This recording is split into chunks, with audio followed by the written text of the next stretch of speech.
usually, and it's also unusual that I would not have a strong opinion right away, especially after having done it. I mean, what I don't like is I mean, here's I guess the way I think of it. You're paying for this class. What's class costs what, $900, right? Something like that.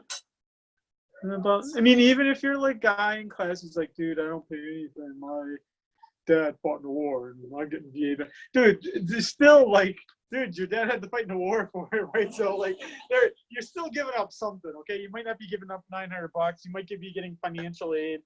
Uh, I don't doubt that, but I don't like if you're paying that much money, you shouldn't be coming to class and have a guy sitting in the front of the class being like, believe whatever you want. Like, I have no belief. I mean, you should at least expect me to be impassioned about it and take a side. So I almost kind of feel like with this, almost kind of a letdown. But then I thought too, well, if it was really clear we should have it, then we probably would have it, right? Right. I mean, that if universal basic income was such a no-brainer, we probably would have it, right? I mean, I was referring to or even use of that word. yeah, I was referring to your time you spent on Southern idioms last semester. Oh yeah, is that a Southern idiom? Never heard it anywhere outside of it. Really? Oh man!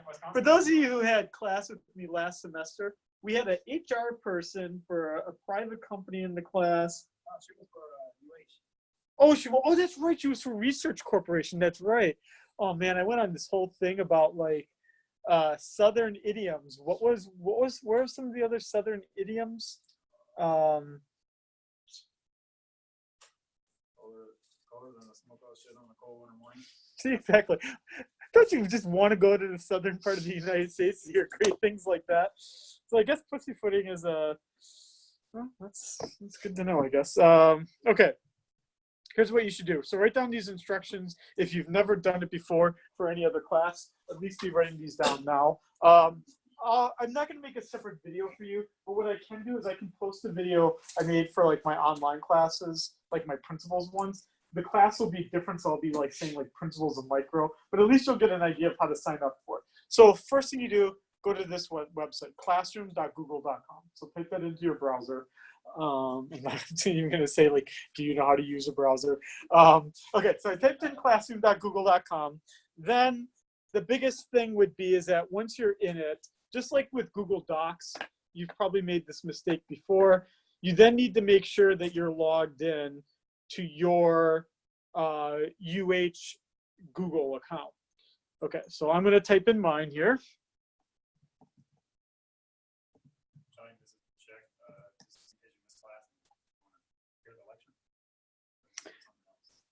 This thing that I'm doing now?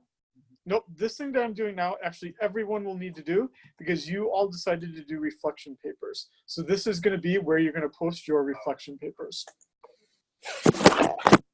If you've never used Google Classroom before, like many things that are in Google, it's pretty cool. Yeah, what was the car in front of you? It was a Lexus. Oh, that sucks. Like an old one? No, it's one of the new ones. Ah, that doesn't hurt. So last week for this class, to get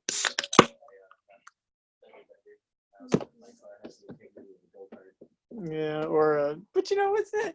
Why do they say fender bender, right? Like, if someone like hits your car, like it's just like a dent in the fender, like I don't know, like. Yeah, but the guy in the Lexus isn't thinking that. Okay, so I went to classroom.google.com. Yours, when you typed in classroom.google.com and that you logged in, you would now see, right, the first letter of your first name will probably appear here in the corner. It'll say your hawaii.edu email address, but you're going to show nothing here because you don't have any classes using it probably. Then what you're going to do is you're going to click this little plus sign right here. You're going to click it, and you're not going to have one for create a class because you're just a lowly student. You're going to have one for join a class, okay? And then for join a class, none of you have signed up for yet because you don't know what it is, but this is the thing you're going to type in. Now, it's in the syllabus as well, so if you're not writing this down, you're just all cocky, you think you're going to come up with that on your own, that's fine, but this is what you're going to type in. Lowercase, uppercase, I don't think it actually cares. N6PLKOF. I don't know how they got that, but you're going to do that. And then what's going to appear after you write that in is our course here, Econ 396, Contemporary Economic Issues. And does everyone have this written down? Yes? No? Yes? Okay. Then this class is going to appear here. Now, I can't actually see what it's going to look like for you because it doesn't actually give me a view which shows like for you. But click classwork, which is right here. And here you will see all the issues that we're going to do. Now, what's really cool about this, and the reason why I'm using this rather than LaLima, is you would click on this. You will see that it's due 10 days from now, basically, February 2nd. So I'm holding to that. I'm giving you over a week to do this. Again, I'll write up a template of what I want you to do, but basically, it's going to be 3 paragraphs. That would mean it's going to be somewhere between 1 to 2 pages long. We'll do this each time we have a class. If you're not in class, you would still have to write one. You would have to do it based on the lecture that's recorded. Or, oh, talk about the topic yourself, I guess. You could do that if you want to do all the work. But you're going to post it here. You're going to post it by that deadline.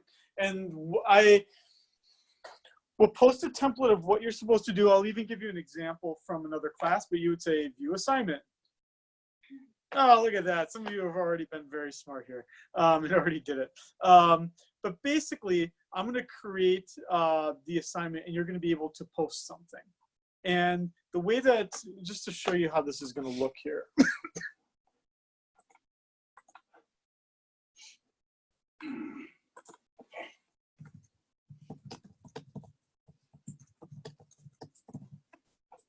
I'm just typing in something really fast here.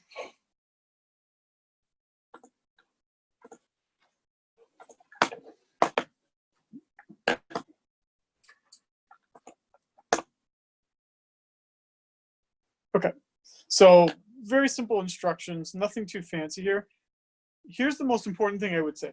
Don't put your paper here in the class comments. Class comments would be like you saying like, wow, Shining's really dumb to pick this topic, or this paper sucks, right? Nothing like that. No, you're going to be posting in here. I'm not sure exactly how it's going to look for you, but it basically will give you a way to upload something or type in something directly. If you're a big Google Docs person, you could basically upload, you can just put the link for your Google Doc right in here, and it's all self-contained. So they give you, right, or put a PDF in there or a Word document in there, type it directly in there. There's lots of different ways to do it, because not that you care how it looks, but on my end, let me show you what it looks like on my end so that you have an idea. When I get it, so for instance, when I had students do it here,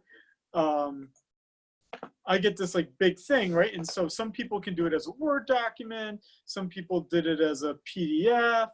One person typed it in directly. One person didn't do it at all, right? But it basically allows you to do whatever you want in whatever format you want. We don't have to do this weird thing where I have to say to you, don't post anything that's not a Word file, or I only want PDF. I don't have to do any of that stuff. You, as Google takes it, I will be able to read it. And it is true, right? So Google does the work so that I have something to read, right? And then what's kind of cool about it too is that in this case here, right, I can like write some comments to you and give you a grade. That would be all that you want, right? I mean, you're writing something, I'm giving you feedback, you're getting a grade. It's really easy to post. I think it makes response papers pretty easy to do. In LaLima, right, I mean, it's hard to do things. I mean, LaLima does not make it pretty. With this too, by the way, if you're a big phone person, you do everything on your phone, there's a Google Classroom app for both iOS and for Android. You could do everything right on your phone. If you want to type out a paper on your phone, go to town and do it. If you're using a Chromebook, you can download that app. But it's an app, and your Google Classroom appears, so it's all linked to everything there. And like I said, for grades, your grade will appear in there, and things like that. Sound good? Sound understandable? Sound? I'll still post the video, and I'll still post the speed dating questions.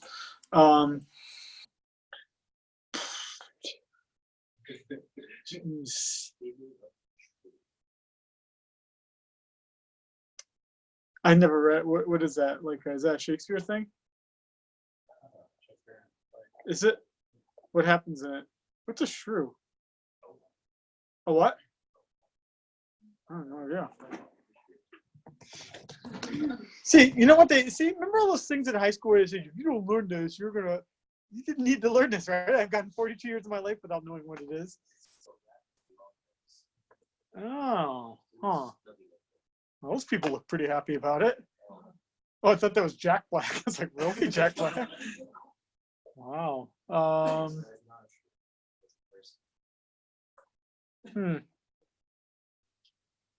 Wow. Pretty boring. Wow. Man, you know, an English major wrote this Wikipedia entry. Look at this thing. Wow. Jeez. I bet you anyway, I bet you there's more important things that don't have anywhere near that long of a Wikipedia entry. Okay, so what will happen is that after class is done, I will post the videos. I actually have the video done for the class on Tuesday, just haven't had a chance to upload it. But basically, give me a day or two, I'll upload it. But you would also have your notes too. You can record my lecture if you want to. Like if you don't want to wait for me to actually post something, you can just set your computer or your phone to record me. I don't care. You'll then have 10 days to write basically a page to 2 pages. The first one I will not grade that like harshly because you're learning basically how to do it. But then my expectation would be is that for the future ones you would know what to do better. Okay, universal basic income. You picked it. So I knew nothing. Well, I knew only one thing about it. I read 3 years ago a Business Week article about it. And from that Business Week article, I was not convinced that it was a good thing, but that was me. That was me just kind of being whatever about it.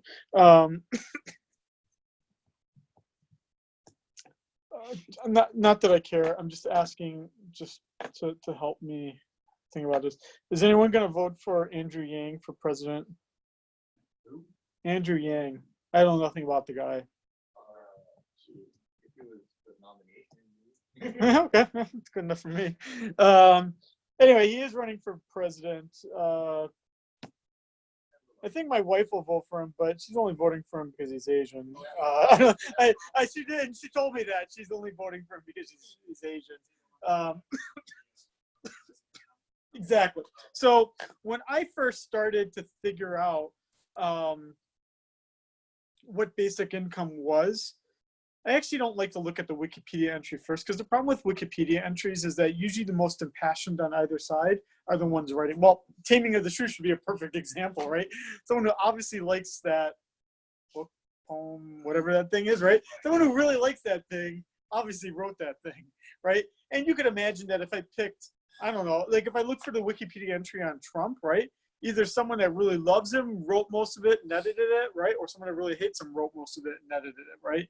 And Wikipedia is supposed to be nice where it's kind of balanced, like, you know, like someone who really loves him can't just say like, you know, carved from God himself, right? They can't just like write whatever they want because someone else can get in there and say, I dispute this, where's your fat, right? I mean, but at the same time, like, you know, Wikipedia is a crowdsourced encyclopedia entry, right? So it's not like, I like to do Google and kind of trust the algorithm and dig a little bit deeper in it. But the amazing thing is that when you type that in, Yang's name came up there pretty quick in the freedom dividend. Then if you look up, if you just Google Andrew Yang, the first thing that shows up for him is this universal basic income idea. I don't know.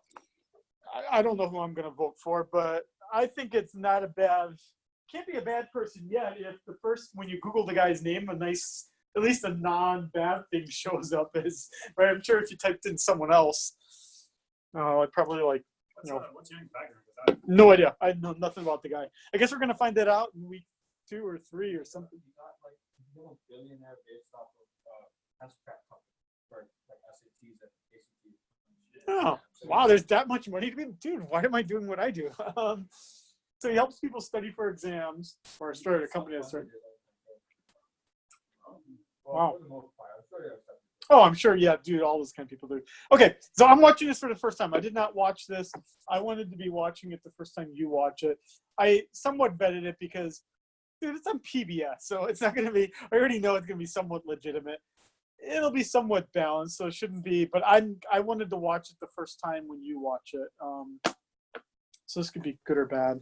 Back on stage on January 14th in Des Moines, Iowa. So far, 5 candidates have qualified: Vice President Joe Biden, Senators Bernie Sanders, Elizabeth Warren, and Amy Klobuchar, as well as Mayor Pete Buttigieg. And joining me now is candidate Andrew Yang, who is also hoping to make. Wow, he the likes stage. math. So thank you so much for being here in studio. I know you've had a busy week.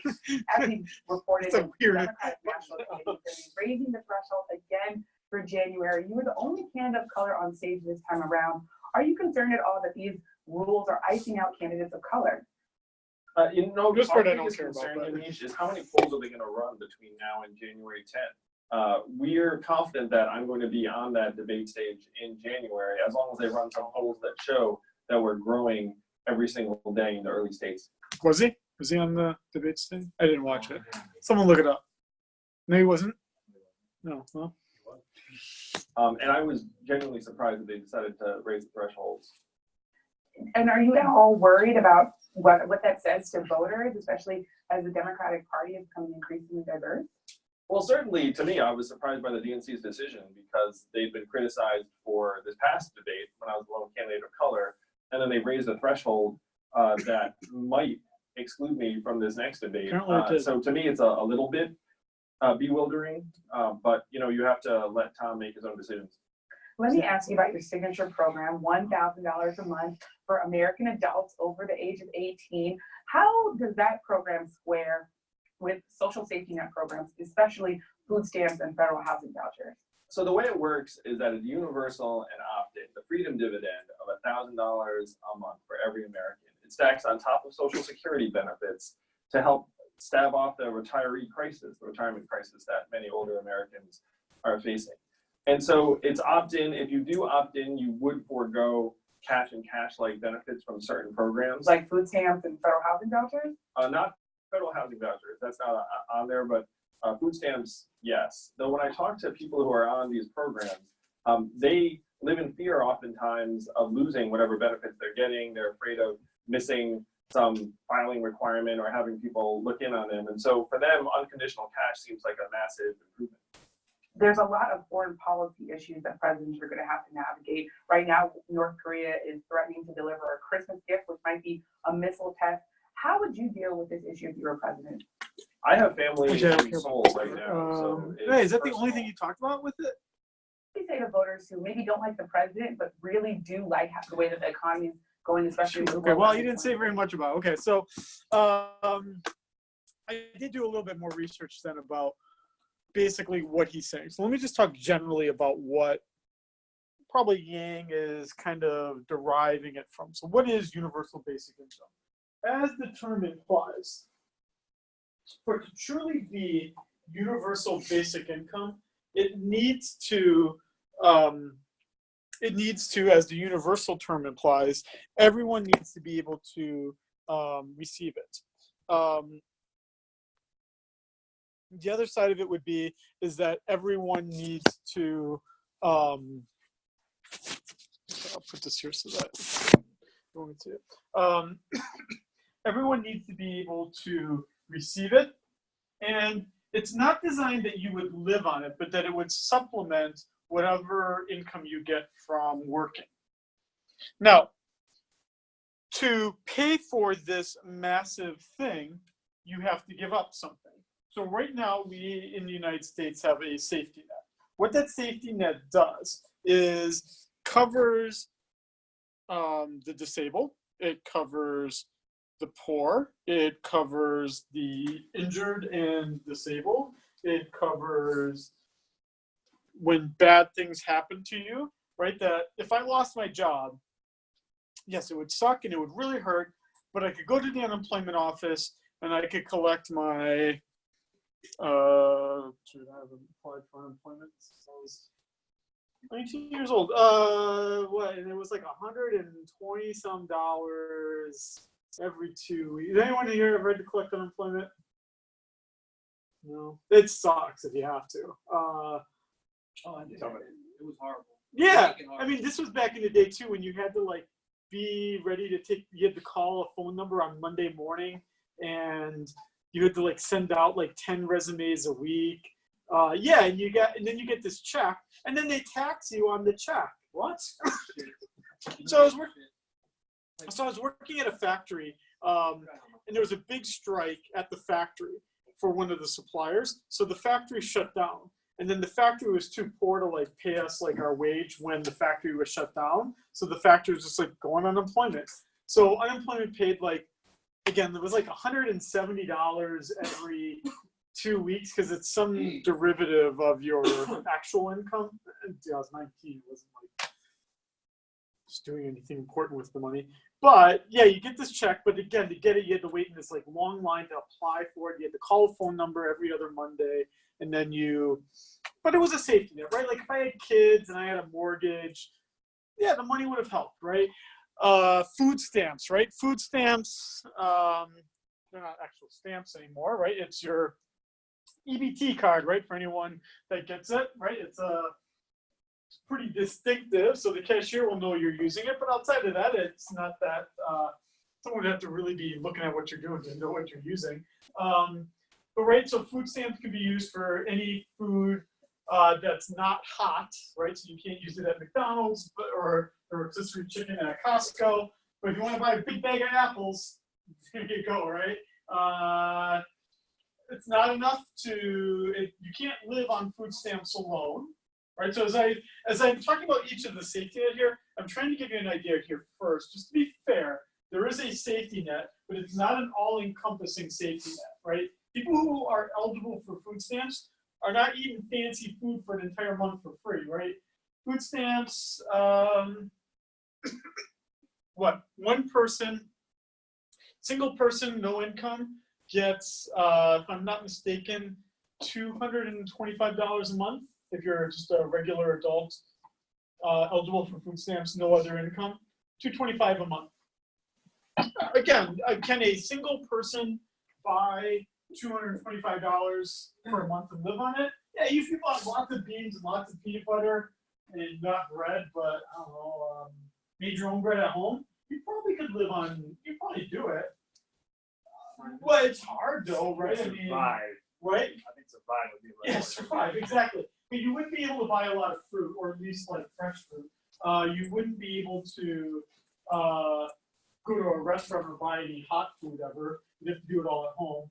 And as you can tell in Hawaii, you couldn't buy bread or milk Or meat. Because your money would go pretty quick. But if you did beans and peanut butter, bake your own bread, you could do it, right? So it's not like a Dickens tale, right, where you got like no food at all, but you're certainly not going to be fed for the whole month. Obviously, we have Social Security. Well, let's start with disability. Social Security disability could, right, if I lose my legs and my arms and my voice and I can't do my job anymore, I could go to the Social Security office because I've worked for the time period required. I think for disability, I have to have worked in the labor market for 2 years, I think, or have a spouse that has worked for 2 years. Disability insurance, if I'm not mistaken, I think it's $783 a month. $783 there, give or take. Again, $783 a month. That's not including housing, right? So if you did Section 8 housing, you have to pay rent for Section 8 housing, but also you'd be lucky to get Section 8 housing because there's always, no matter, not just Hawaii, anywhere, there's usually a very long list to get into Section 8 housing. Right? Those are like the complexes that are like in town and whatnot. It's a roof over your head. It's cinder block, but they have air conditioning. I don't even have air conditioning, right?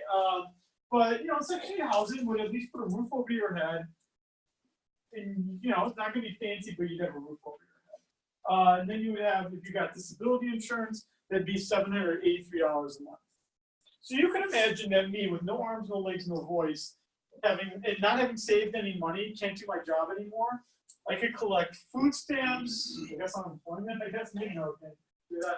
But the disability insurance, Section 8 housing, food stamps, and then I would have to supplement it with medical care. That would mean I would need Medicaid.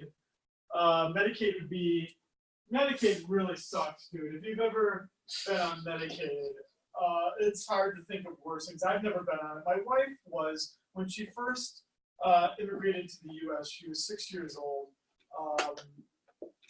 She came here to Hawaii at the age of 6. Like, dude, like, her parents didn't know any English, so right, you start off, you know, and she was sponsored by her older brother. Her family was in here. And dude, I mean, if you don't have health insurance, Medicaid's what you got. Now, the problem with Medicaid pays your medical care, but no doctor wants to take Medicaid, and it's their choice to take Medicaid or not. Medicaid is paid for by the federal government and the state, but the reimbursement, you know, like when you use insurance, the doctor asks for like $1,000, and like Kaiser or HMSA pays them like $200, right? Some vastly lower amount, because that's the reimbursement rate. Well, imagine Medicaid. Medicaid's actually cheaper than insurance. So like the $1,000 bill, they'll pay like $75, right? And so then the doctor's like, why the fuck am I doing this, right? The only doctors, in the case that when I've asked my wife about her experience with that, the only doctors she ever got were 3 kinds, she said. She either got the very young doctor, which makes sense, right? They need lots of patients and they gotta, you know, get them in. The very old, right? Because probably they care and they didn't need the money anyway. Or she said the very weird, right? Those were the 3 kinds of doctors she got. Right, she got like with one of them, like she couldn't get a jaw surgery done. Like she had like an overbite or underbite. She needed jaw surgery. Couldn't find a Medicaid accepting doctor to like do it like forever and ever. You know, she got her appendix taken out when she didn't even have appendicitis, right? So like, What? you know, because the doctor thought it was one thing. He didn't want to do the extra test because Medicaid wasn't going to pay for it. It's like, I guess we'll just take out your appendix.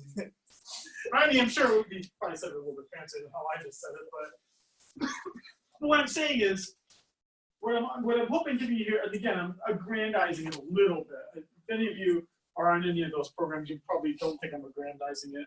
And again, the only one I've ever used out of all those personally would be unemployment insurance, and my experience with that sucked. The idea is that, yes, we have a social safety net in the United States, but it sucks quite a bit. And to add on to that, if you are, and Andrew Yang talked a little bit about this, if you are on those programs, you face a disincentive to actually find a job, right? And it's not like, and it's nothing, and we're not saying like people on those programs are lazy. That's not what I'm saying. What I'm saying is that if you're now on Medicaid and you're getting, you know, shitty medical care, but you do have medical coverage, right? And you're in Section 8 housing, you have housing, but it's shitty housing.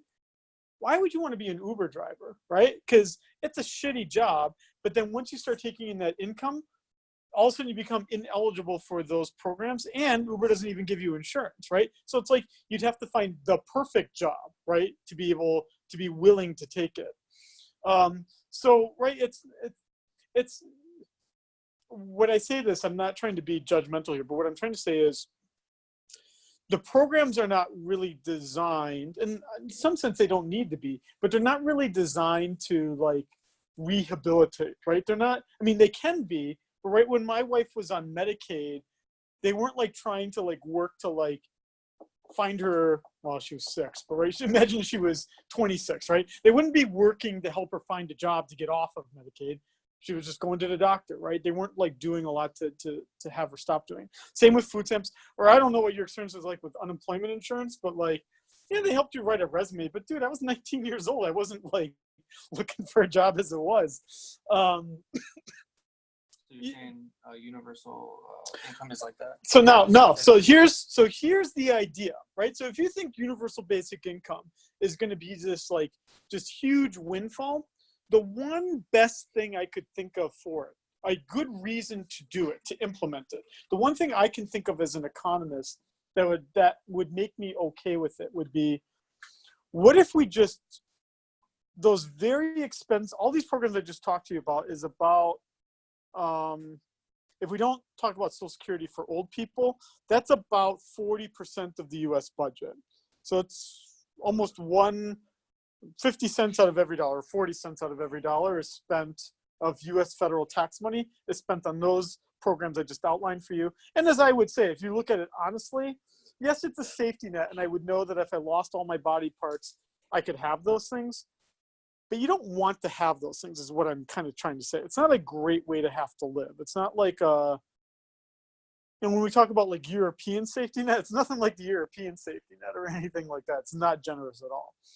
So what universal basic income would do is it would replace that. We'd get rid of, in its truest form, not the kind that Yang talked about, we'd get rid of it all. And we would just say, if you're, in his case, he was saying, if you're over 18, you get $1,000 a month, no matter what. Whether your job or, you know, well, the catch is that the safety net disappears. We'd actually spend about the same amount of money. More or less, we'd spend about the same amount of money. Exactly. So, right, in its best light, what I'm trying to present to you first here is its best light. In its best light, each person over the age of 18. Now, again, the proposal I keep seeing is $1,000 a month, but I'm sure the exact number would have to be precise. But it wouldn't be means tested, right? So if you want to be on Medicaid right now, let's say you have like no income, Medicaid requires that you have less than $2,000 in assets, not including your car. So imagine that I'm piss poor, my father dies, and he leaves me $2,100, cheap asshole, right? If he leaves me $2,100, I lose Medicaid, right?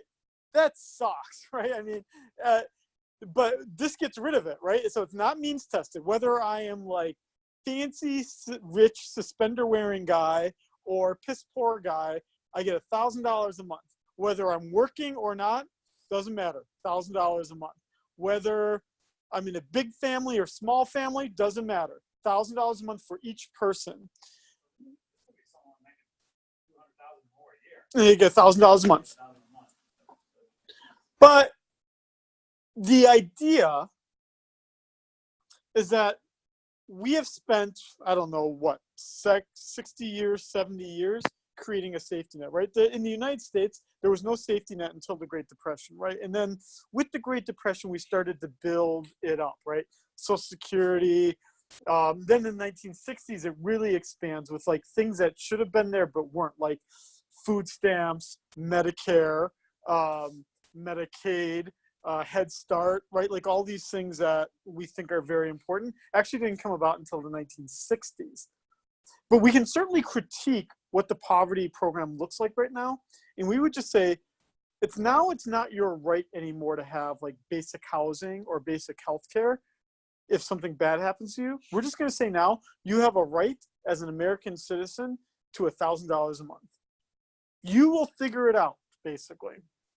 Right? You can spend that $1,000 on buying a nice health insurance policy or nice food or nice housing, right? And you'll get married to someone else who also gets their $1,000 a month, right? Right? Or you'll shack up with someone and get their $1,000 a month, right? But every person, right? You could say age 18. I don't care what age you said of that, but it would become your right. So universal basic income, as the term implies, is that everyone gets it, and you could set the criteria. Everyone gets it. It's a right to have it. It's not means tested, and it's a basic income amount that's really designed to supplement other income you're bringing in. So no one's really thinking that everyone's going to quit their job and just live on the $1,000 a month, ideally, right? I mean, I think it'd be really tough to live on $1,000 a month. I mean, I did in graduate school, but no, I don't know. I tried to date rich people, I guess, right? I mean, that was kind of a philosophy of getting by sometimes. I mean, yeah, I mean, $1,200. No, I guess I lived on about $1,000 a month throughout graduate school. I mean, it sucked. It really did suck quite a bit. And I lived on my own. Oh man, I lived in this apartment where my landlord lived downstairs. I lived upstairs, and it was supposed to be just his house, but all he did was he cut like a hole for a doorway on the second level and then built this like wooden staircase to get up to on the outside, built a staircase to get to the cutout of the door he made on the second floor. What did I pay for that? $485 a month. Free heat and free electric, $485 a month. But he was kind of like deaf, I think, and he'd watch these like loud like gun shooting shows or like but the ones where like people are like hunting, you know, like the shows like on the mainland. I think, I don't know if they're out here, but like they'll show like two guys going to hunt like a dog or a bear or a wolf or a shark or whatever, and they're like two guys like, yeah, like they're like talking in a really low voice to each other, and they're like, boom, right? I mean, that's what this guy would be, but that's what I would get for $485 a month was a shitty place like that. Gene, his name was Gene. He did not want you to use. He wanted you to use large trash bags for your trash. He did not want small ones. Anyway, that's dude, I could live on $1,000 a month. I'm sure if I pressed you to do it, you could live on $1,000 a month. But you probably wouldn't like it, is the idea. And you probably would still keep your jobs. And the only reason why you might do it would be either you're very lazy or, like in the case when I was in graduate school, you would use it as a buffer to like help you train to something else, something better, right? So you could imagine, dude, in my 20s, until I got my first real legit job at the age of 28, I think I'd be lucky to have made like $15,000 a year, like up until I was age 28. Right? I mean, that's kind of, I mean, well, I'm talking about from like age 22 to 28, like when I was in graduate school, not in college. In college, I was making like fucking like $2,000 or $3,000 a year, like in the summer. Or no, and then I had a student job. Yeah, but those were pretty shitty too. Yeah. So $1,000 is static every year, it's the same 1,000, or it goes up? You could increase it with inflation, but it would be every month that you would get some set amount. That's really the key idea, is that you'd get some set amount, same amount every month, and you as an individual get it. So that's important too, right? Because what if you're married to this like old bastard of a guy, right, who you don't want to live with anymore, but you do it only because you're linked to his $1,000 a month, right? Or you get it because you're a couple, right? Think of how many people either get out, right? I mean, so one thing is that, right? Let's say that you're disabled, and you've got a wife who's like working. You won't qualify for Medicaid because your wife is working and has all this income, even though you're like disabled and can't work at all. So like, let's say your wife doesn't have health insurance at her employer. If I was your financial advisor, I would say get a divorce. And that kind of sucks, right? Because what if you really love your wife, right? Because once you get the divorce, you're independent, and then it's just your income, right? And it's not like, you could kind of think it's like kind of shady. Like it almost feels like you're gaming the system, and that you're only married, right, for these like weird reasons, right? That was the original, I think, meaning of marriage was business. Well, yeah, I'm sure it was, yeah. But right, like what if you like truly love your wife, and not being legally married to her just seems insurmountably sad, right? Or what if you really hate your wife and you're only with her because she has health insurance, right? I mean, in both of those cases, this basic income is linked to you as an individual. It's your right as a citizen as to get it. You could even add a residency requirement. So you could say like, oh, if you come down from Canada and you're not a citizen, you don't get it, right? Or you could like make whatever rules you want. Yeah. That guy, that's the guy running against Trump. It's probably one of many. He's gonna get run over. That's their guy. Why? Because of the math thing? I mean, it's. He didn't, Elijah, I think, was that you, Elijah, that said he didn't even make it to the, Yeah, I know nothing about him. oh, okay. Qualified for like one. Okay. That's not the guy, right? No, that's the candidate, right? No, that's the candidate. The That- Democratic guy. That's gonna- Oh no, I don't think we're gonna know that until the summer. They didn't pick him now, right? I don't think so. I don't think we'll know that till the summer. I don't think. I'm gonna vote for that Tom guy, whether he makes it or not. I'm voting for that Tom. I should have worn the sweatshirt today. Oh, it's in my office. So I don't really like this idea. why not? It sounds terrible. I don't like it. So tell me about it. What do you think? Because what I've presented to you so far is actually the best light I can present to you. Now, if one of you is but the best thing I could think of here as a way to sell it would be for any of you, and this is not like, this doesn't have to be like truth time. You don't have to tell me what safety net programs you've used.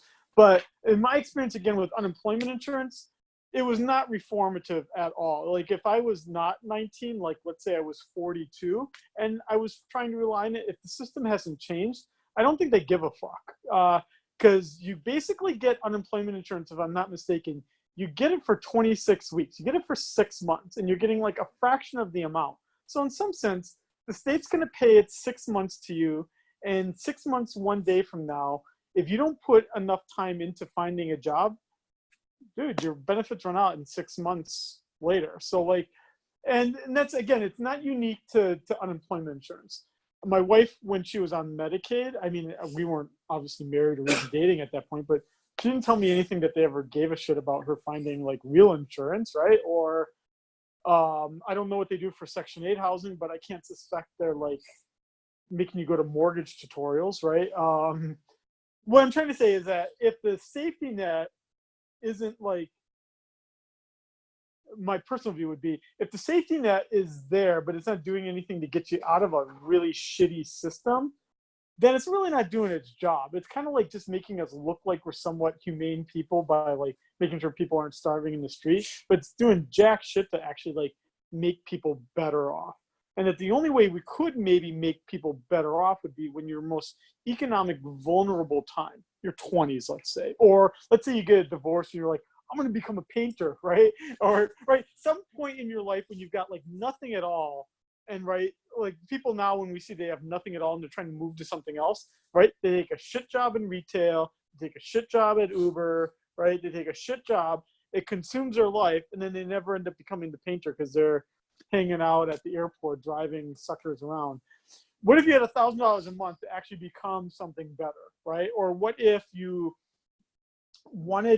had a child, and seriously, having a child changes your life, wouldn't you agree, right? And what if you just said, dude, I want to spend more time with my son or daughter, and you know what, I'm gonna do like a little like 20-hour a week job, and I'm gonna get this $1,000 a month, and I'm gonna make it, right? Like in some sense, like, so the reason why I'm saying I'm presenting it in almost its best light first, because I'm like, that actually almost seems better if like we had to give up Section 8, and again, I'm not using it, so someone can present something different, but if I had to say you don't get that $276 a month anymore in food stamps, or you don't get the Section 8 housing or Medicaid, I'm like, dude, I don't even feel like I'm giving up very much given how shitty it seems. And like, you almost feel like if you wanted to get out of the shitty situation you're in, not like raise yourself up from the bootstraps kind of thing, but you almost feel like you could make it if you had $1,000 a month, and you really had a good plan of how to get out of your shitty situation, and you married someone, right, or got together with someone that was in a little bit of a better situation to kind of like give you a chance to like, I don't know, become a woodworker or a poet or whatever. That's my best light of it. That's my best light of it. What do you think? So what do you think? Anybody offering something free, to me at least, I question that person. Sure. I'm just not into that. Sure.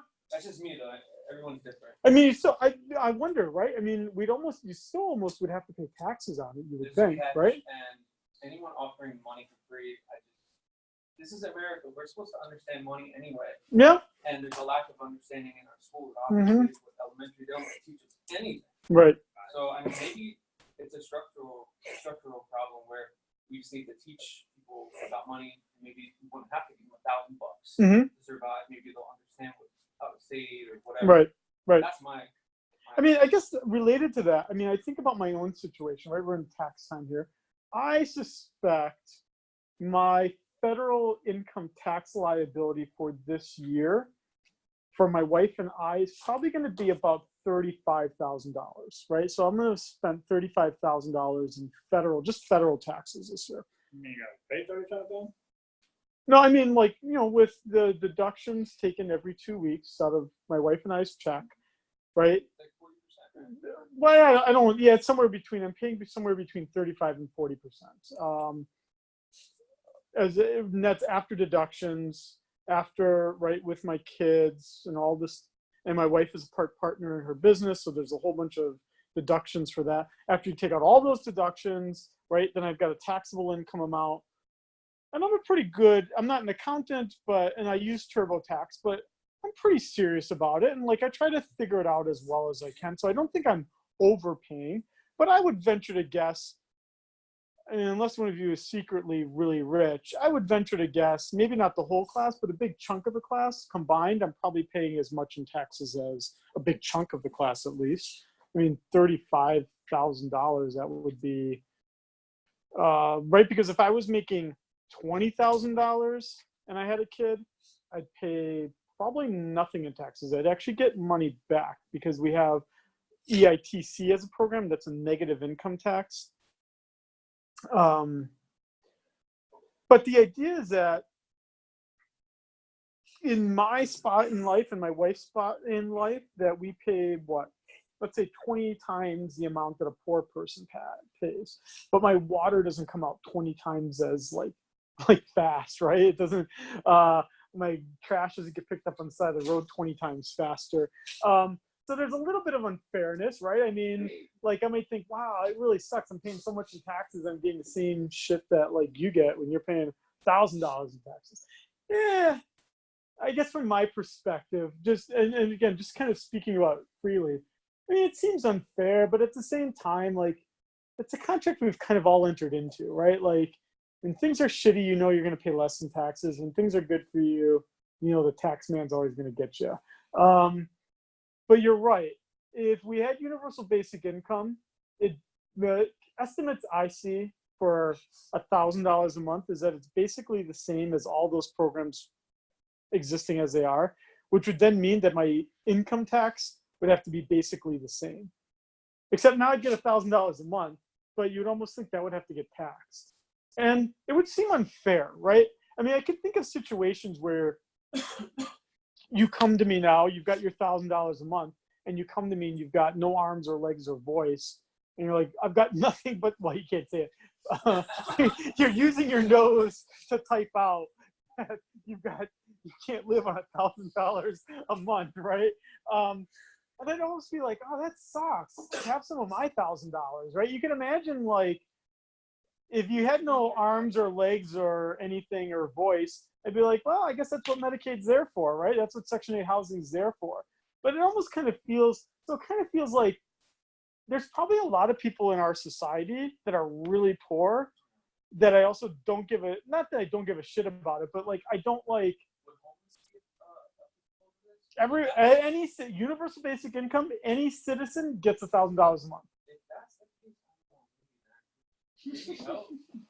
That's true. Absolutely does. Yeah. Although, you know what though? I guess it makes me feel like I'm poor. Like yesterday when I was leaving Target at like 11 p.m., you know how there's always like someone standing at the corner of whatever that road is and whatever that road is. And I always see someone giving money and I never do. And I almost feel like either I'm just cheap. No, I've been driving. I also just never have cash. So I never have cash. What? I've been driving by that person for 4 years now, and I've never given him $1. Oh, okay. It makes It's the me same feel person. bad. Yeah, so he works late at night. But I mean, There are multiple ones. There's the woman works during the day. The woman's got that spot during the the day. woman that walks the Yeah. line. She's there during the day, but there's a guy at night. Like, give it pure brand. Dude, I would get a dog if I didn't have a home. I'd want to. Well, yeah, well. Cody, what were you going to say, dude? I have like 3 issues with it. Okay. So like the first one is the argument for it seems to be as a replacement for these social programs like Medicare, Section 8, or like just food stamps. But it applies to everyone. So I think do you know how to spend your money better than the government is the question. Yeah. No, does, I mean, does UBI solve these social programs better than these social programs already do? And then number two is there's like a philosophical problem where like it's subjective, but you're living, you're breathing. Are you entitled to this money? And then number three is like maybe it's a good idea, maybe it's a good idea in the future. Like when I think robots are gonna take over. We're gonna lose our jobs. So in times of like mass unemployment, when people don't have a source of income, how would people how that would bring the economy to a halt too, which would have more problems. So on that last point, Cody, that's exactly one of the arguments why. So one of the proponents of this basic income, which surprised me at first, was like Zuckerberg, right? Like the guy who runs Facebook, and you're like, why does he give a shit about, right? I mean, because I'm like, he's younger than me, but dude, and I'm not like as rich as Zuckerberg, but I don't need $1,000 a month. Like, I mean, I guess if someone's gonna give it to me, sure, I'll take it, but I don't need the money. So, like, if it is aiming towards the poor, they have to forego Section 8 EBT and Medicaid. But if you are like middle class, you don't have to forego those things. You could take $1,000. right. So it's, do you know how to spend your money better than the government knows how to spend the money for you? So I saw this. It wasn't this picture exactly, but it says the exact same thing as I was looking at here. And also, like, you're paying taxes for these programs anyway. You're just not. Yeah, everyone. I mean, ultimately, at the end of the day, there is no free money. Everyone does ultimately have to pay for it. Yeah, I mean, I guess the closest. So I had my hand up earlier. Yeah, go on, Lee. Sorry, yeah, go on. And I was building off of that.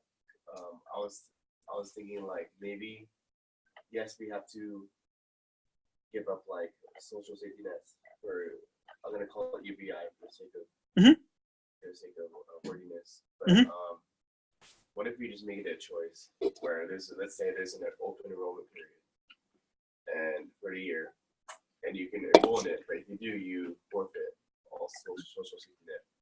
I think that's what Yang is talking about. Yeah, I mean, it almost kind of makes sense too, because, but at some point, just like insurance, so who's gonna elect for the safety net? The ones who probably are gonna use it, right? Those and actuaries, because actuaries generally don't like risk in this world, right? But like Yang was saying, he runs concurrent. That's what I. No, I think he was saying. Well, I don't exactly know what Yang. You lose some benefits like food stamps, but you wouldn't lose like housing. Oh, okay. But yeah, I mean, that would be another. I mean, because I would look at myself and be like, I do like living in a world where. I mean, one thing I've learned in 42 years is that life is truly unpredictable. Like, I've lived a fortunate life. I'm not relying on any aspect of the safety net. And it seems actually good that I'm not, but I also feel good too, knowing that, like, if shit happens to someone else, like, yes, I'll try to help that person as my friend, but I also can know, like, dude, all the taxes I pay, I was also going to try to help that person with the safety net. And I don't have to personalize it because, right? I mean, not that I don't want to personalize it, but I don't have to know. I don't have to. It's kind of like I'm outsourcing it, right? Like I don't have to be that invested in I'm doing my duty as a human being to know that everyone's got some food, right? Well, not everyone, but if you're eligible for food stamps, you're getting food, right? I don't know. I mean, as shitty as I said food stamps are, I feel good knowing that they exist. But I do know that's really shitty to. Oh man, no! When I was a kid growing up. So my father is a machinist. He's retired. But man, so my father, like in the early '80s, was unemployed. My mother wasn't working. So right there was like this period of time, like 6 months or a year or something like that, where my father was laid off. He had his like unemployment, but that ran out. There was my sister and I. My mother wasn't working, and they might have gotten food stamps. I don't know, and I don't really ask them because what am I going to ask them now for? But man, I remember eating this like horrible food that the government made. So imagine not getting food stamps, but imagine getting food made by the government. Like, you know how the government like buys excess food? Like cheese was the big one I remember, cheese and peanut butter. But it like looked, yeah, like here was, I mean, and I do remember this. I absolutely do remember this. Like it was a block of cheese and it just said cheese. Yeah, there's another one. I don't know if they're going to show it here, but there was a peanut butter and it was white label and it just showed a peanut. I'm not sure if it's going to show it here. Yes. So they didn't have stamps. It was just like They might have had stamps. Well, they might have had stamps too. I just didn't ask them about it. But it was, I mean, it was just, I mean, I wish I knew how to. It might have been because I do remember too. I remember too having to drink powdered milk as a kid. Oh, that stuff sucks. Does anyone here ever drink powdered milk? Disgusting. It's absolutely disgusting. Absolutely disgusting. No. It's like piece of white film. So there's cheese. Oh, whey protein chicken milk. Like, and then you have like the cylinder things, and then it's something your grandma would have, and then she would just take like a plunger thing, shake it up. Like, Yeah, I don't even think we had that. No, I mean, I wish someone, probably all the people like me who had to live like that, probably don't even want to make a website about it. I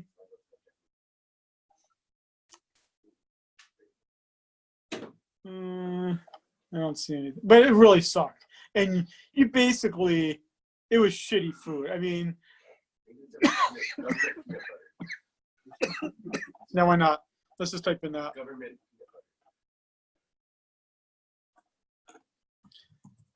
I just remember it being a big peanut on the thing. That probably looks nice.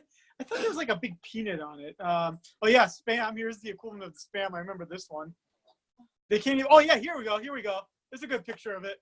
And this is all stuff I ate in this period of time, 1982, which was about the 1970s. You knew you were poor when your cabinet looked like this. Yeah, I would agree. Let's see. Yeah. How do I look at this? Can I look at this? 1970s government peanut butter. Yeah, I mean, I remember this. I really do remember. Oh yeah, the crack. Yeah. So food stamps used to look like this. Yeah, crackers. Yeah, here, crackers, peanut butter. Oh yeah, I do remember this one too. I do remember that. Right. The thing was is that the thing showed exactly the thing it was derived from. So like the peanut butter showed a peanut. Obviously the pork is showing a pig, the beef is showing a cow. Not supposed to be a lot of mysteries. What does that mean? What are the juices? I don't remember anything. I can't tell you. I mean, it had a distinctive taste. I will say that it had a distinctive taste.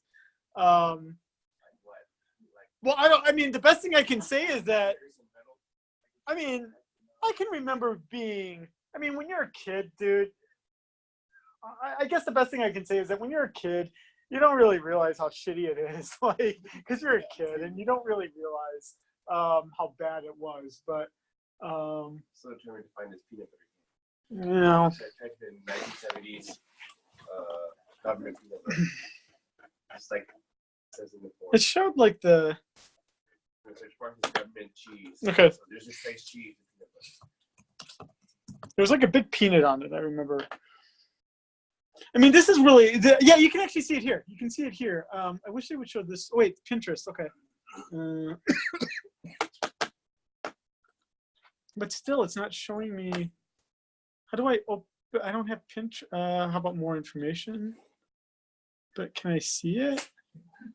Like go back. Go back to the search image. Okay. And do what? That image. This one here? Right click that image. Image itself. Oh, image itself. And open image. How about this? Well, and then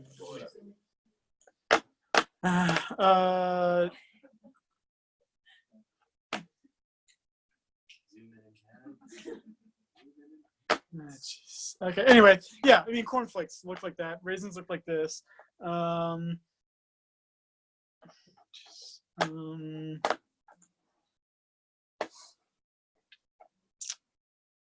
says it doesn't matter, but yeah, look at all those beef and juices. How did the government grow cheese? Well, I only learned about this now, but basically what happens is that in the 1970s and 1980s, probably some government official said, why are we just giving people food stamps? I bet they're using it for like crack or whatever, right? Exactly, like drugs or something, right? So we're going to really stick it to them, and we're just going to give poor people the food itself. Let's see what they deal with that. Let's think of really shitty food they don't want to stay on. That's my theory now, 30, 40 years later. They still do that. Like, what they do is just sell the part. Yeah, you could do that. It's a little harder. It was easier in food stamp days because there was no way to actually track that it was yours. But yeah, with any government program, I'm absolutely certain there is fraud. But the vast majority of people are actually using it for a legitimate purpose. I mean, the vast majority. But what they meant right for this was that there's someone else, right? So it's not like farmers are like salt of the earth, honest people, and these poor people just suck because they're just leeches. No, because the farmers have their own lobbyists, and they're like, dude, we grew too much stuff. People aren't buying all of our stuff. Let's make the government buy all our stuff that people don't buy. So they bought milk and cheese and peanut butter and all these things. And then the government, well, one of these pictures showed it. Then the government's like,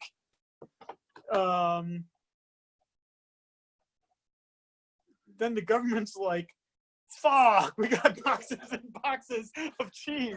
What are we going to do with all this cheese? Well, let's give it to the poor people and get rid of the food stamps and just give them all of this. Right? Or all this pork or all this beef. So the farmers, right? It's not like they're like, oh, we just want to sell food to people and follow the market work, right? I mean, who doesn't like farmers, right? I mean, farmers seem like honest people, but they convinced government officials to buy their excess food, which they still do to this day. So the government buys their excess food. They give some of it away to other countries, right? Like, I don't know, drought, right? They'll give them like a whole bunch of wheat or whatever. But then they still had some left over, and they're like, fuck, I guess we'll just give it to Americans who don't have anything. I'm sure you could read some of these websites and well, here's Ronald Reagan with a big chunk of cheese. Ronald Reagan's got the money to buy the cheese. Well, I had the money, he's dead. But Yeah. you could read this long article. Oh, look at all this. Oh, man, look at all that cheese, huh? That guy sucks. Okay, but see, so here's the idea, right? That's inefficient as well, right? So maybe universal basic income could be a little bit of an easier way, but you're right. We're all going to pay for it in the end. But then I want to go back to kind of the last thing you were saying, automation, right? So, dude, so let's look even at my job, right? I'm a professor. Dude, I mean, if I hadn't gotten into this gig when I got into it, it's actually it's not easy to become a professor these days. Because think of the number of classes you have where they're online. And what's the beauty of online is that now Hawaii can hire people to teach your class that aren't even here on the mainland, right? I mean, they just have to be a person with a master's degree. They don't have to be, there's this guy, who was kind of like one of those people you wouldn't actually want to be teaching in a physical person classroom, right? He's kind of a little bit weirder. So he got fired from the university, let your mind wander. He probably got fired for the reason you're thinking in your head, right? And then what does a guy do, right? I mean, when you've got this degree, but no honest university is going to hire you to teach in a classroom with physical people, he teaches at 10 different online classes a semester. He's like a machine, probably making more money than I make, right? He's a machine. He's got classes running all the time, different universities, just plowing them out. Dude, that guy's gonna, right? I mean, that guy is, not that he's gonna take over my job, but you can imagine that people that work in UH administration, they could lose their jobs, right? Because if there's fewer classes, then they don't need that person anymore. All of our jobs, right? Think of your Uber driver, right? Automated car driving is going to kill that job. We're all subject to losing our job through automation. The only way to get a new job would be having some time to figure things out, right? And I don't know, become a programmer.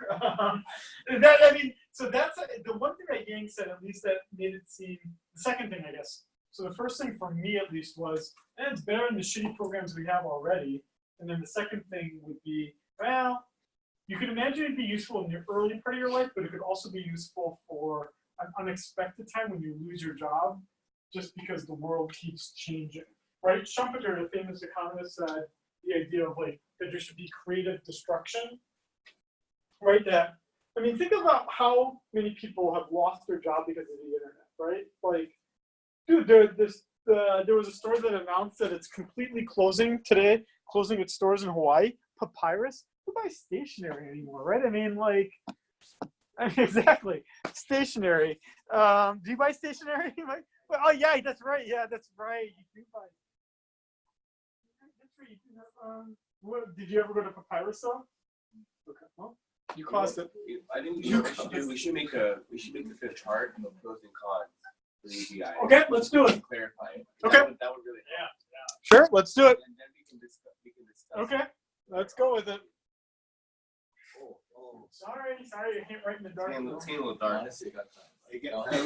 I kind of needed it. Let's see some. Okay, I'm gonna start the one pro. The one pro would be. I know, it's a little backwards, right?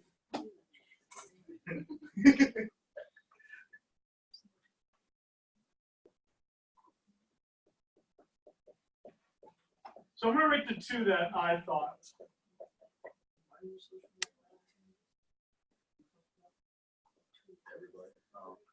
Yeah, that makes sense. I'm sure it was pretty good when it first came out, but after years of social reward point, Yeah.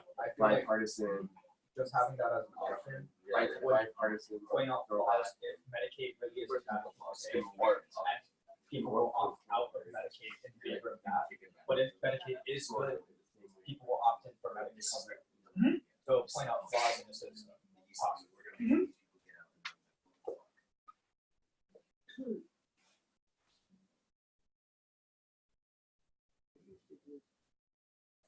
All right, so two things here. So I'm starting with the two pros that I was responding to first would be better than a bad social safety net, in my opinion. That's why I put bad in my quote marks, because again, I don't use it a lot. Whenever I have used it, it's been pretty shitty. And that it was a response to the fact that you could lose your job through automation. so And it structural would give you time to unemployment. retrain. So Cody, what do you want to? Do you want to give me some of the cons that you were adding for? Do you remember Well, what you it's had? more of a subjective No, comment. absolutely. These are all of this stuff is subjective. I mean, Because, like, again, just go with it, dude. Just tell me what you got here. why, if you are living, breathing, and doing nothing, are you entitled to this money? Yep. Because I feel like there is a chance that this could hurt productivity. I'm gonna add something here. So I'll add my own kind of critique to it. Right? Would be it almost kind of does right. It does have that kind of sense of like, yeah, it's like whether you like it in the United States or not, just the basis of it, right? But we are kind of a raised from the bootstraps kind of Yeah. country, more or But less. you Right? could also argue like these are times of severe economic inequality, Mhm. and this is going to make up for that gap. But can you prove that? I don't know. Well, right here, that's not. It's not, but it's a response to it. I It's a don't response think to the gap that grew. it would do that because it would just move everything upwards by $1,000. Well, Which is- there's still gonna be more inflation. So, oh no, everyone in the bottom's getting paid $1,000 more. So now everyone in the middle's being like, oh, okay, I'm not getting paid $1,000 more. Just kind of. So that would be a shift. They're only So going one to of get the paid things- $1,000 more if they opt in for it, because they could opt out for if you're lower class But for then those programs. if you're, say you're part of the wealthy group, but there's no restrictions on opting in, I'd probably opt in because I'm not getting the social security savings Definitely. anyway. Mm-hmm. Because you're already paying for those social programs anyway, might as well see a benefit for yourself. Mm-hmm. Then should we make an income limit where they can't apply for 3BI. See, now once you start doing that, it's no longer universal basic income. So if we want to stay as true to universal basic income as we can, it has to be a granted right to you as a citizen or a resident that you are entitled to, just like I am to Medicare, right? Or, well, not even to Medicare, because Medicare is not, because there's a means test. Like I am to Social Security, right? So Social Security, as an old person, the rich and the poor alike all get to collect Social Security. You are entitled to it by virtue of the fact that you're an American citizen, that you've paid into the system for 10 years. After you fulfill those two conditions, you are entitled to it, whether you are rich or poor, or a real asshole or whatever you are, you get it. And It's only 10 years of the requirement? 40 quarters. Isn't it based on the last payments though? It's based on your highest, the amount you get is based on your highest 30 years of work. So my mother, who just applied for it, she had like a period in like the 70s where she had like an income of like $576, right? And then my father, right, he was in the army and stuff, and he had like really like low payment amounts, at least from the Social Security side. And then my mother also had years when like my sister and I were born where the income levels were zero because she was home, right? And then she had later working years, which are like now as high as, this is for the mainland, but I think her highest paying year is now like the year that she's retiring. It's probably going to be about 42,000 or 43,000. For that, so just so you get an idea, she's worked, from 18 on. Some really, as a woman, had some years where she was out of the labor force because children were born. It's kind of a traditional household. The father went to work, the mother stayed at home, kind of thing. She had a bunch of years when my father was in the military and my mother was not working, or she was kind of taking like lower paying job just to get her out of the house. She's not going to collect it. So she's 68 right now. She'll wait 2 years to collect it, but she will get, I just helped her file for it, $2,122 a month. Yeah, exactly. So for I wouldn't say she's a poor person, but on the lower income scale, what Social Security does is it's designed to, for someone who's poor, the replacement rate is closer to 60 or 70%. Because the idea is that she, as a poor person, she wasn't going to be saving privately for retirement. She was going to be basically relying on this. And so she's getting $21, $22 a month for the rest of her life from age 70 on. What is that? What does that work out to be a year? 24, 25. Yeah.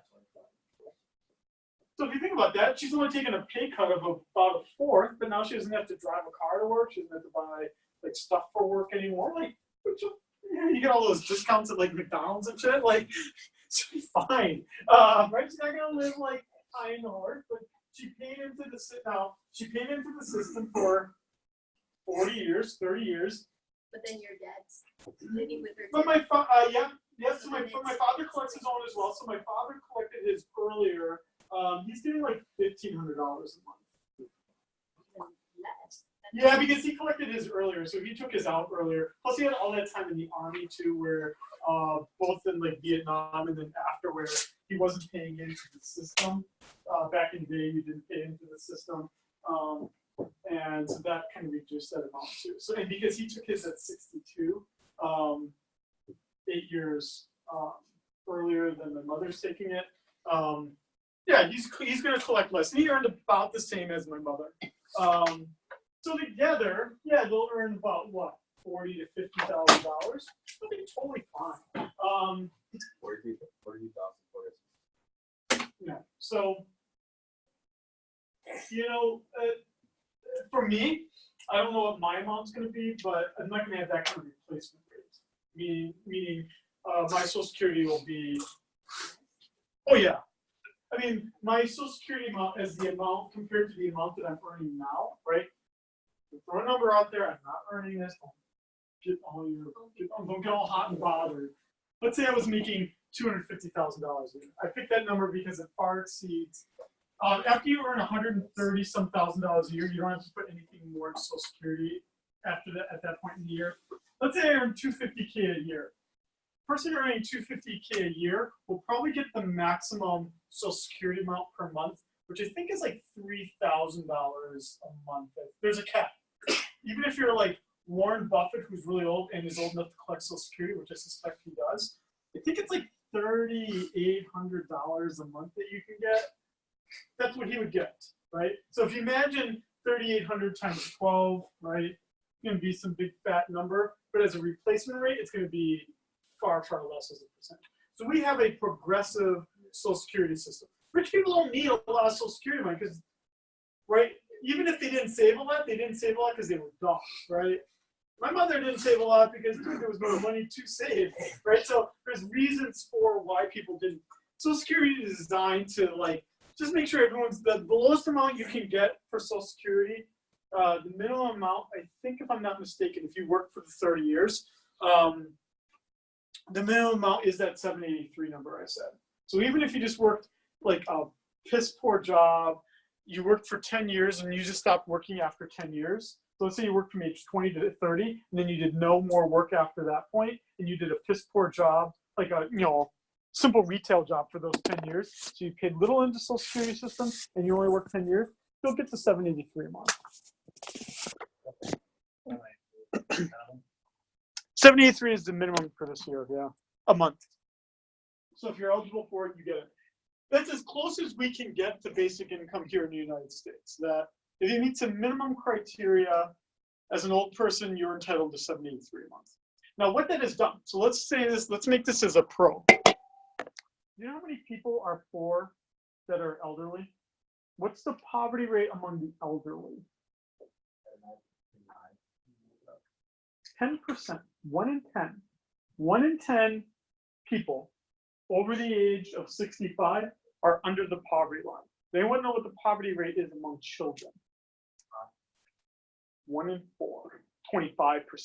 Because children are not entitled to any income, right? They also depend on their parents for everything. Now, it doesn't mean, so in the 1960s, we eradicated elderly poverty by Social Security and Medicare. Those two programs were essential to eliminating it. And plus, if you're old and poor, Medicare is there, but you can also add on to it Medicaid. So you can be a poor old person, have Medicare and Medicaid covering all of your expenses.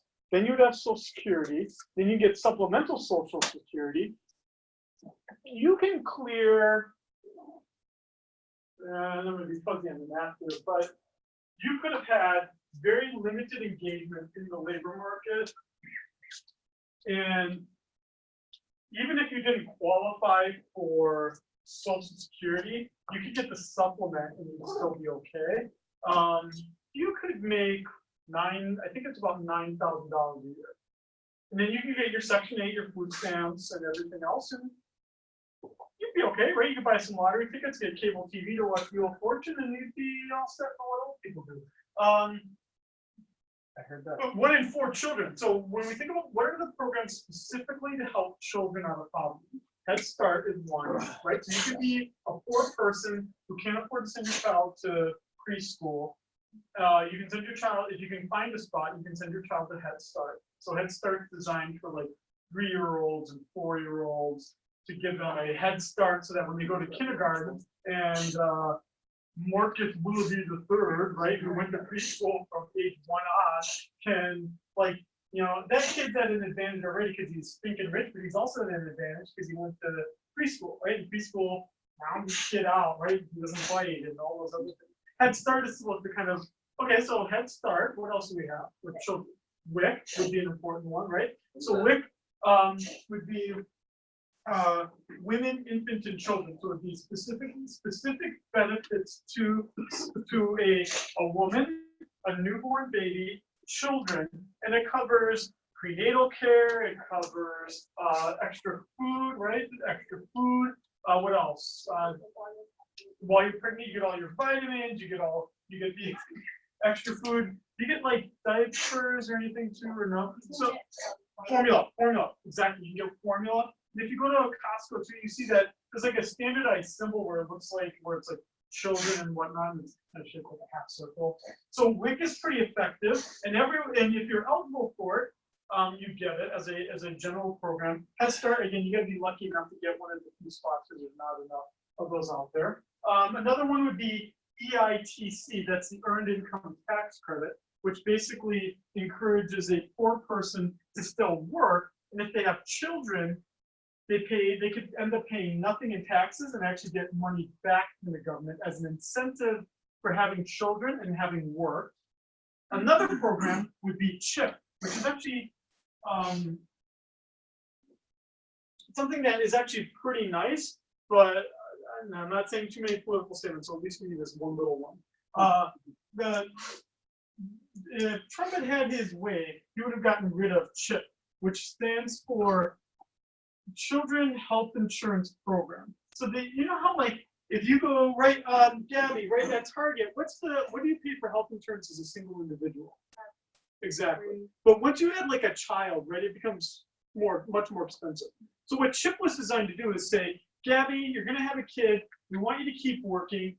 You can now sign up for the family plan. Target's going to tell us what the difference is in the premiums, and we're going to cover the difference in the premium to cover that one extra child. And that's kind of nice because now Gabby's kid, Tobias, doesn't have to go on Medicaid, right? I just made up the new feed. Tobias doesn't have to go on Medicaid. Tobias can can be on the Target plan, and it's not like, it's helping her out, right? Because now she was going to have to spend $300 a month in premiums, and the government's going to save money because they don't have to put the child on Medicaid, right?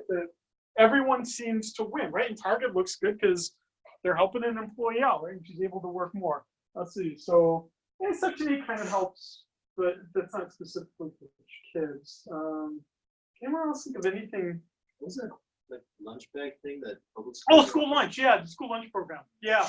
So you can get free or reduced school lunch prices, but school lunch is like $2.50, $2.25 a meal. When I went to this one fundraiser, there was a school teacher sitting next to me. Apparently, she gets to eat her meal for free. She's supposed to pay for it, but she said she eats it anyway for free. She said that lunch costs like it costs $2.50 a meal. Taco Tuesdays would be pretty bad. I'd buy it for $2.50. I'd buy it. Or Pizza Friday. She said now you can get white milk, chocolate milk, and soy milk. Those are your drink choices. Yeah, that's what she said at her school, her public school that they use. Yeah, they have bus passes. Yeah, so there's some transportation. Oh, and there's also after school programs too. So they'll do those things like with the AmeriCorps where they'll like when school ends at like 2 p.m. Dude, I'm still working, right? So if I was poor, I'd be like, I could at least hang out at school until 5 o'clock, and then go pick them up. They're generally free or reduced price. Oh, I forgot a really big one. It's called early intervention. So early intervention would be, let's say my child was born with a disability. Like health insurance would obviously cover that person, but like, what if my kid needs like a lot of rehab, right? More than like the insurance company is going to provide for you. Or what if I just want to like, what if I just want someone to come to my house once a week or once a month to like help me learn how to like care for my child who doesn't have legs or whatever. It's designed to, right, like early intervention, intervene at an early stage to help your child flourish, right, and reduce poverty. But also, I'm sure there's other programs I haven't listed, but dude, we've done a pretty piss poor job of getting kids out of poverty if it's 1 in 4. And we've done a pretty good job of getting the elderly out if it's 1 in 10. So I'm using that as an example to say, I mean, if you think about it, because what is Social Security? It's basic income, with the only criteria being you have to be 62 or older. Kind of like that. And there's not a lot of. I heard that the introduction of Social Security in like 1920 drastically reduced personal savings. No, it absolutely does. I mean, well, the reason would be you don't have to worry about it. You know that you're going to collect Social Security. Exactly. I mean, I love my mother, I love my father, but dude, I don't imagine they saved very much because they knew Social Security was going to be there. Yeah. I mean, the only sucky part, right, would be Social Security doesn't cover everybody, right? Social Security doesn't cover the Uber driver, right? Social Security doesn't cover contract workers, which is kind of a big no, right? I feel like we should have at least one more pro and con, and then I'll show us a movie. Sure. Which one? The First pro? Is that when you say better than a bad social safety, are you referring to all of the programs? Yeah, and again, the subjective part, the opinion part I'm adding is the bad part. You might think that the safety net is fantastic. That's totally fine. What I'm saying here is that I think a safety net, if it's good, should be more rehabilitative, meaning it should help you get out of a shitty situation. Like, it's good to know it's here, but it's also good if it. Not that I was like an eager unemployed person, but it might have helped if they could have helped me like find a job better. Back in the day, like this was 1996. Like, dude, when were you on unemployment? When were you on unemployment? Like 2 years ago. Oh, well, probably the internet's made it a lot different. Back in the day when I was looking for a job back in 96, when I was your age, you had to look for a job in the newspaper, dude. Yeah. I mean, it sucked. You had to drag your paper resume to the place, and they'd only tell you, like, oh, sorry, job got filled.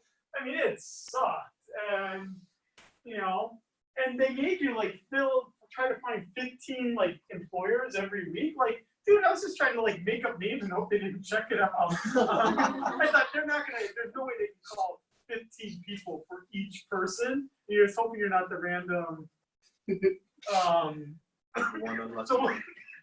So another thing I was saying here was, if it's not rehabilitating anyone, then it's not really hoping to do very much except make us feel less guilty. And if that's the case, maybe universal basic income could be better, because you could imagine no one wants to live on just $1,000 a month. And people with $1,000 a month will be able to take time and have some resources to like be like, I've always liked wood and whittling. I'm going to become a master whittler or something like that.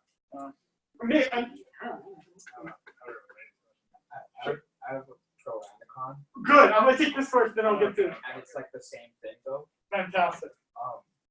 So I like to listen to Okay, the pro first. I was just kidding. Go. I guess the pro first. Or if you want to say the con first. For the con, it might hurt productivity in the sense that if an able-bodied person chooses not to work, but still takes that, it will hurt productivity in that sense. But in the same regard, someone who is making just enough but doesn't have enough to save anymore might now have extra money to do the things that he or she wants to do. Mhm. And that's a strong factor for entrepreneurship that I've ever seen. I would agree with that. So here, right? When you hear like Yang talk about it, and again, I don't know the guy very well, but I would agree. He probably is really highlighting this aspect, right? I mean, let's say I didn't love my job. Let's say I was getting good money at my job, but I didn't love my job. You're absolutely right, right? Like, it wouldn't take long for me to figure out, like, I hate my job, I'm getting this $1,000 a month, and if I was a little bit more of a risk taker, it'd be like, boom, I'm going to quit my job and I'm going to become a whittler, a master whittler. And I'm going to take this risk because don't be like complaining about how much I'm getting. Because I'm going to get $1,000 a month. That's going to pay the mortgage. And we're good to go. But yeah, you're right. Because what if I was like on meth all the time and I hated my job? And you'd be like, oh, I got $1,000 in meth now. Right? That's realistic, especially here. That's it. I mean, right? But you can imagine, right? It's not even like drug related, right? It could just be, I like playing video games, right? Dude, everyone knows that the cool people go online at 2 a.m. If that keeps happening, I can't keep my first shift job anymore at McDonald's because I got to be there at 6 a.m. So, yeah, right? I'm going to quit the job because who likes working at McDonald's, right? And who likes playing video games or pick your poison, right? Lifetime movie network movies or, you know, Right? But yeah, for some people with that demeanor, you're exactly right. So this is almost kind of like a personality trait kind of thing, right? The ambitious ones are going to take it and they're going to go with it, right? And it's going to be good for our society.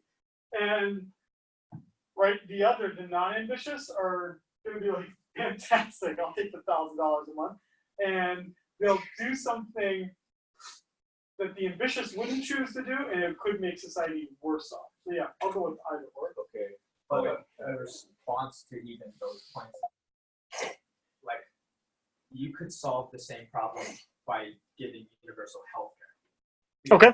A lot of people can't take these risks due to time consumption from their jobs, which give them health care. You get healthcare? Yeah, but if everyone has universal health care, you could have the same person not working a job and adding to productivity in their own regard. So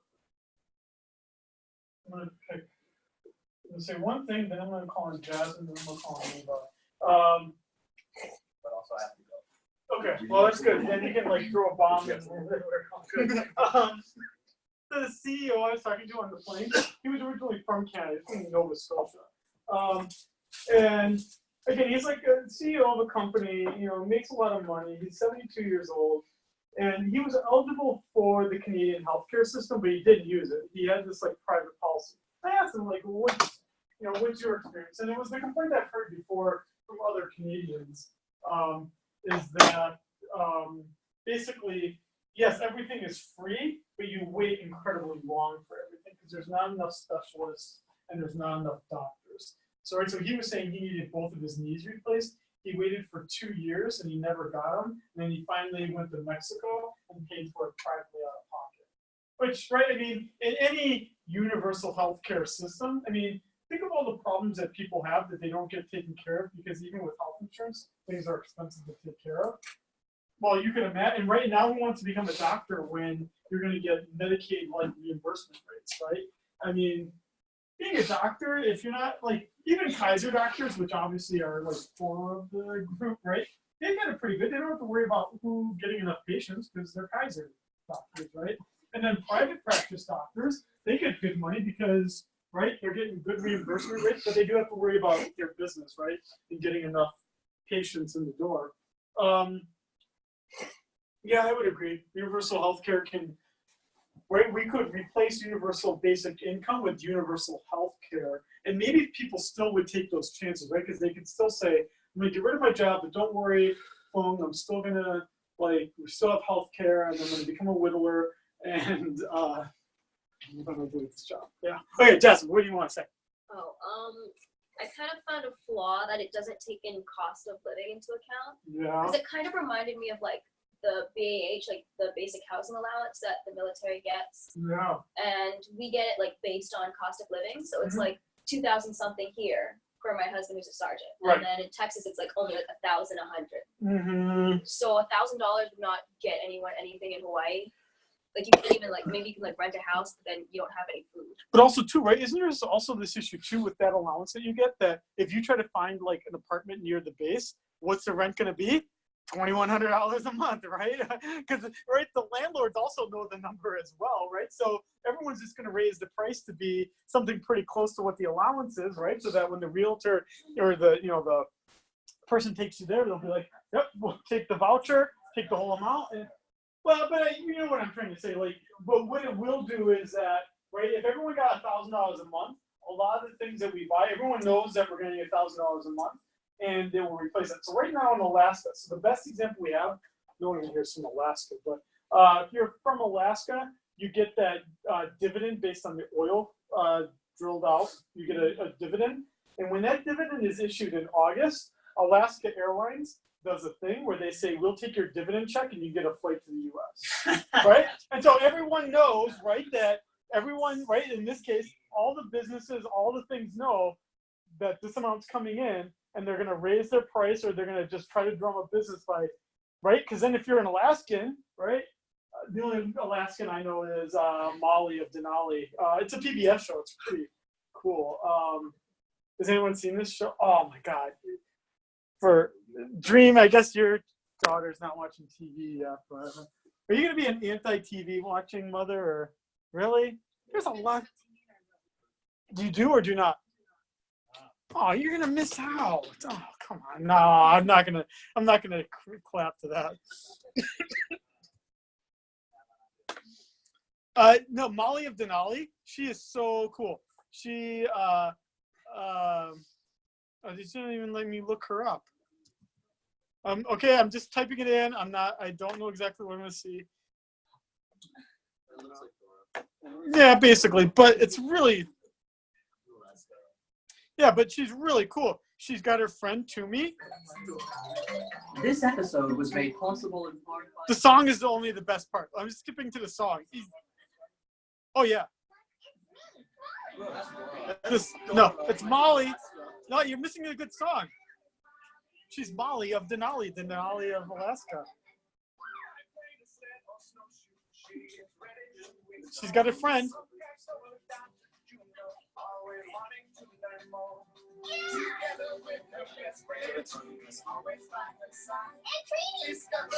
Her Trini isn't from Alaska originally.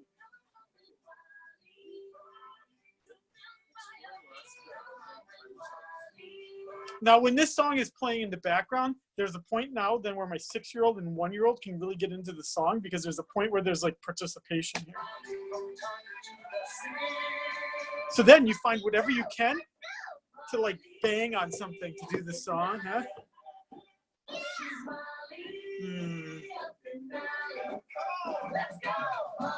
That's her father. There's the Denali. I learned the Alaskan word for thank you. It's Masi Cho. Right. Anyway, I haven't seen this episode. I can't give it away. But anyway, right? So in Alaska, they do have that basic income that every Alaskan gets, the $1,000 a month. Problem with that one is that the amount changes based on how much oil is drilled and what the oil prices are. But I think Jasmine's got somewhat of a point here, right? That we might think we're helping out people, but every place is different. And obviously, if us as people of Hawaii got $1,000 a month, dude, it kind of sucks. I mean, yeah, it'll help, but it's not like a shit ton of money like it would be if I lived in like Texas. Yeah, Texas is a good example. Yeah, Levi, what do you got, dude? Well, my first thought is, since everyone's getting this income, doesn't that mean that this is kind of an indirect way for government spending to stimulate the economy? And then I guess the next thing to think about is that a good stimulation or a bad stimulation? Yeah. Well, it's certainly less reasoned, right? Think about how we stimulated the Hawaii economy during the financial crash of 2008, 2009. We built a choo-choo train, right? So the idea there was, as a public infrastructure we needed. We spend more than we should. We were trying to stimulate the Hawaiian economy. And it will help people, well, I guess at the end of this year, go from Kapolei to Aloha Stadium, right? We should take we won't have class in the fall. If you take a class with me in the fall, we're all going to take a ride to Aloha Stadium. I don't know what's going to happen at Aloha Stadium. Would it be in a bad sense that we stimulate the economy, so now everyone's spending more, right? And if you look at, now we have more money to spend, so that means all of the goods and services they could buy, right? They can now, there's a new price that they can charge. Well, exactly. It's certainly gonna cause inflation. We can certainly say that. People are not gonna like care as much about the price. Well, they'll still care, but it'll be a different spectrum of what they care about when it comes to regard to local bread. Well, think about this. The one big difference would be, has anyone ever gone to Costco on the 6th of the month or the 5th of the month? Dude, it sucks, right? Like, because the 5th of the month is when a big chunk of food stamp recipients get their food stamps. So try to go to any store, but Costco especially, or I'm sure Sam's Club too. Dude, the store is crowded. It doesn't matter whether it's a weekday or a weekend. The only exception to that was there was one time last year where where the payment on the 5th got delayed to like the 9th or something for some weird like system update, and like the store was like really not empty. But you could imagine if you were a store owner, right? And yeah, store owners probably don't like people being poor, but I'm sure I've never done a study on it, but I'm sure one of you should do a study on it. I wonder how many grocery store promotions there are around the 5th of the month, right? There's probably fewer, I would suspect, because everyone knows, right? I mean, your food stamps are going to run out. No matter, I mean, they do carry over month to month, but I know a few food stamp recipients. I don't know that many food stamp recipients that have enough to carry over to an extra month. They usually run out 2 or 3 weeks in, and then they supplement it with something else. So I would suspect there's probably fewer instant rebates on the 5th than there are on the 20th or 25th. Okay, let's take a break now. Let's take a break for 10 minutes. 8 minutes. Let's take an 8 minutes now, and then we'll start again at 7. I'm gonna watch more of Mom. She has a blog, a video blog, a vlog. Huh? Oh yeah. You got what? I'll come back to you. Yeah. I have no idea. I never watched Dora the Explorer. Yeah. Yeah.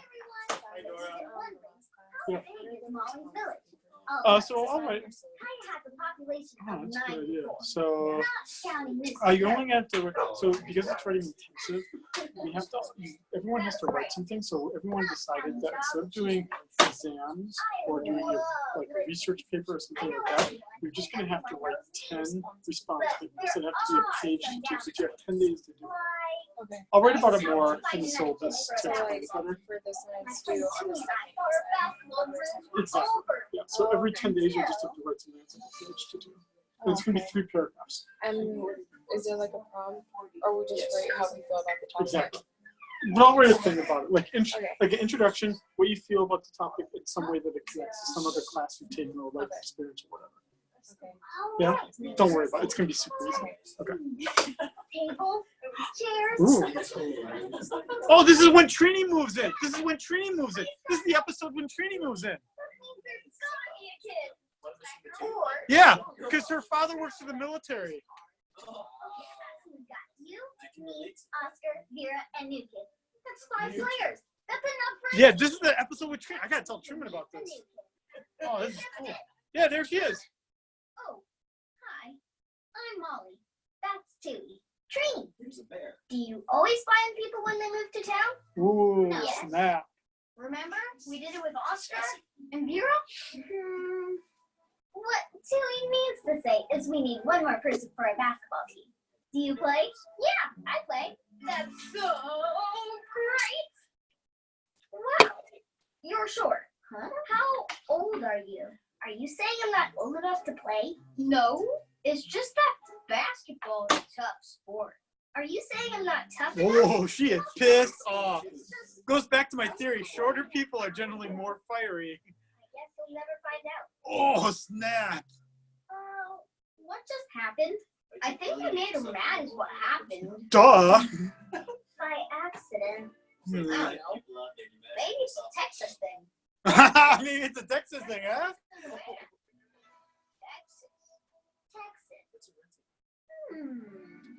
I think I know how to get back on her good side.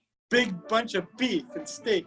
A big hat. On the map of North America, here's Alaska. And here's Texas. Whoa. She moved a long way. Yeah. I bet she misses it. And I bet we could get on Trina's good side by acting Texas. You know. Oh, this is going to be good. What do you think, Sully? Do you think this is going to work out well? It's totally okay. Oh, Jasmine, this is going to be good. You're going to get used to Texas watching this episode. Right? So if we want to learn about Texas, Oh, look. we can watch some of these.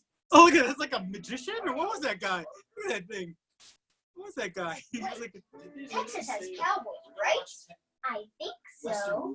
So if we want to learn about Texas, What's this guy? Oh, there's a This guy, he's a magician? There's the magicians and... Who's... That's like the guy who's playing with poker or whatever, he got shot up. Oh, and you got the rabbit? So how do you like hello? Yeah, totally. Jasmine, you taking notes on this? Howdy is like hello? Wait, does he mean grub like a worm? Grub? Grub means food. Ew.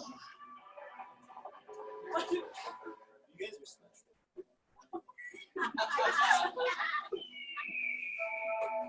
Someone wants to play with this coconut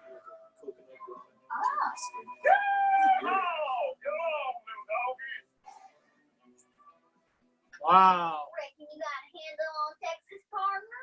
Reckon no. This is gonna be good. This is gonna be bad. Oh! Oh my God. We want to start over and welcome y'all to the great state of Alaska. Yeah! so much pain.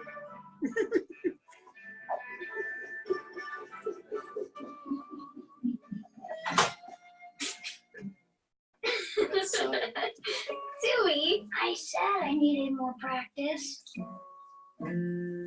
Sorry if we made you feel weird the other day. We just want to make you feel at home. Yo.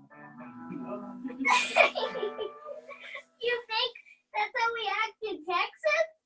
You don't? Want to come inside? So, were you able to bring your horse? I've never had a horse. Huh. I thought all Texans had horses. Okay, see, take that note. When you live in an apartment. I'm Trini's dad, Mr. Mumford. We met at the trading post. Yeah. You and my dad talked for like an hour. I'm Molly. Tui, nice to meet you. So wait, you lived in an apartment? I thought everybody in Texas lived on a big farm with a cow. That's just in the movies. See? But if you want to know more about our hometown, Trini can show you the collage your friends made. Oh yeah, I just saw that here. Dad and I lived here. Wow. I didn't know Texas had so many tall buildings. They're bats? This is the city of Austin. But Austin isn't even the biggest city in Texas. There's also Dallas. And Houston, that's where mission control is for spaceships. Wow. Texas has a mission Oh yeah, you missed it, yeah. We got everything wrong. I was just about to make lunch. You want to stay? Steak. You mean, Grub. we don't eat worms. Good. We don't either. How Beans. about some tacos? Oh, fantastic. Oh, dude, I'm totally over that. That was so good. Oh, so good. I ate like 5.5 tacos. Here's some leftovers for your family. Koyana. Let's see. So when's the first basketball practice? Wait, you'll be on our team? Sure. Of course. I can teach you guys a thing or two. Yeah, so good. Okay, well, I'm totally going to watch the rest of this on my own time. Culture Clash. Oh, I've seen this one already. Ooh, that looks like a mystery, huh? Locked in the library? Oh, that looks good. I haven't seen that one. Dream, that doesn't make you want to get a TV in the bedroom for your daughter to... It's like all the Arthur memes. Like this one meme where like Arthur like this music and then I forgot what this guy looked like a dog, like a chunky dog. Yeah. And he's like, what music are you listening to? He's like, I'm not sure if you can handle this sophisticated music.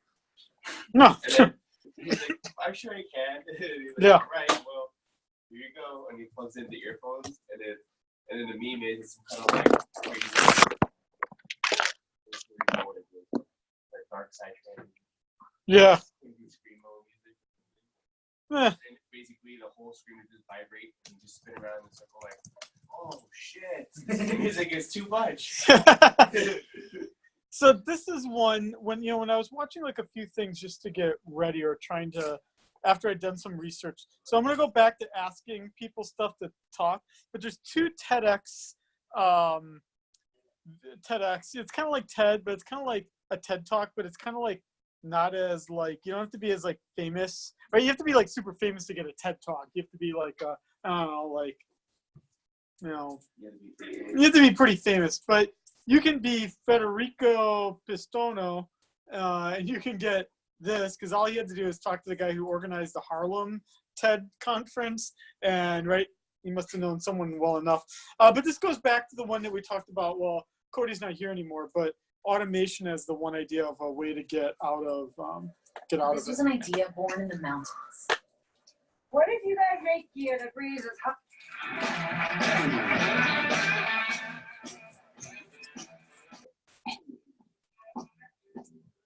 Goedenavond, Adam.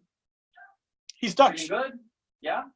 So, who here today of you had lunch or breakfast or any meal whatsoever?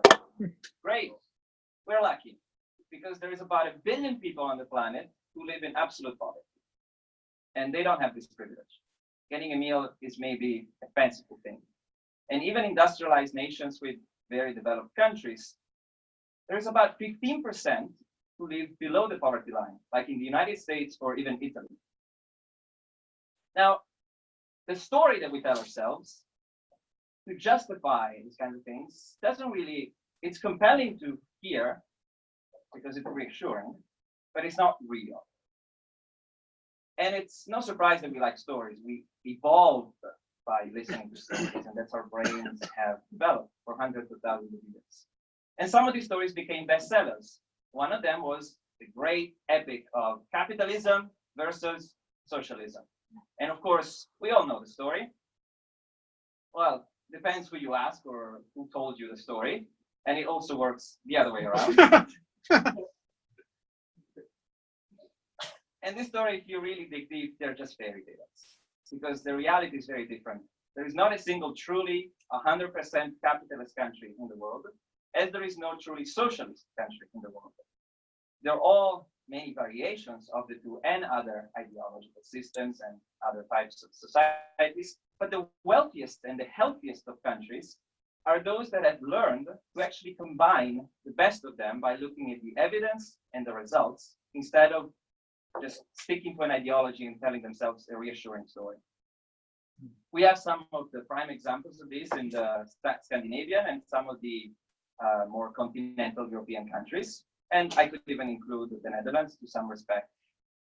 It's important that we tell ourselves credible stories and not fairy tales, because fairy tales are very dangerous and can lead to unnecessary suffering or deaths of hundreds of millions of people, as we've seen in the past. Now, we have many challenges, and one of them is unemployment. But instead of telling you a story or a fairy tale, let's have a look at the data. So here is a graph showing the employment to population ratio in the US, and in the OECD countries, the statistics are very similar. And this is corporate profits over the same amount of time. Now, if you put the two things together and you look at the recovery rate, the gray lines are recessions, and the recovery rate, you see the degree of recovery. You see very, very astonishing results. We are at corporate profits at an all-time high. Unemployment is at a multi-decade low. And if you take into account that women enter the workforce only around that period, we're actually at the lowest point ever. And we're in the shallowest period of recovery. We are in what economic terms, it's almost called the jobless recovery. Now, there is some studies now coming out from the Oxford Marketing School and MIT from my colleagues that suggest that half of all jobs in the US are subject to automation, robots, and other artificial intelligence or smart programs. And research just coming out in Europe also suggests the same results. Now, I've actually performed the same thought experiment, and I've done my own research 2 years before the Oxford Marketing School and MIT, and I had the exact same predictions. And one of the big criticisms that I received was, sure, technology displaces jobs, robots steal jobs, but in the end, you always create new jobs because you have new opportunities, new sectors, and there is always time to recover and find ways of doing things. And I said, okay, that might be true, but let's look at the data. Let's look at the historical perspective and the time frame. So I took all the occupations and I listed them by number of workers from the top to the bottom. And I asked myself a very simple question. What kind of occupations were invented within let's say, the next 50 or 60 years. Because if technology only displaces temporarily jobs, then there should be a bunch of new occupations that are invented in recent times. Actually, you have to scroll down quite a lot. Number 33, computer programmers. It was invented actually 65 years ago. So the reality is that new jobs are very few, highly skilled, very sophisticated, very difficult to do, and very few people can do them.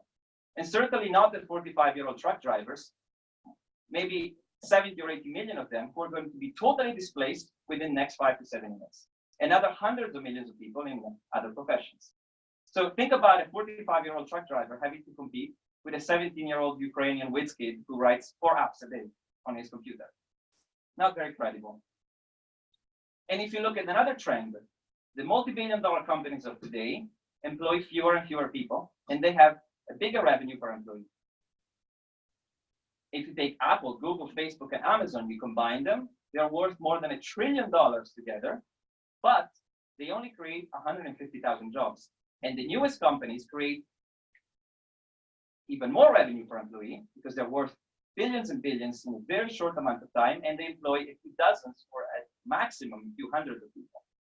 So this is the new economy. This is the reality. And what it leads to is more inequality.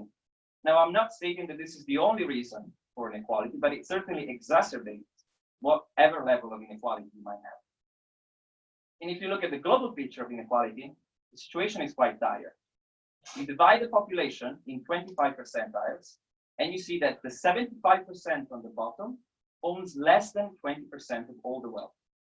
And the richest 2% has about 55% of all the wealth. And the richest 85 people, not 85% or 85 million, 85 people own as much as the bottom 3 billion.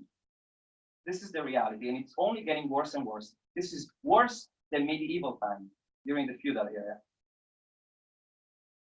This leads to the disappearance of the middle class, which is very bad because a thriving society has a very strong middle class. For example, in the Netherlands. And we know from Thomas Piketty's groundbreaking research that the return of capital, essentially money that you're just sitting there because you have it or you have real estate or other properties, makes a lot more money than labor.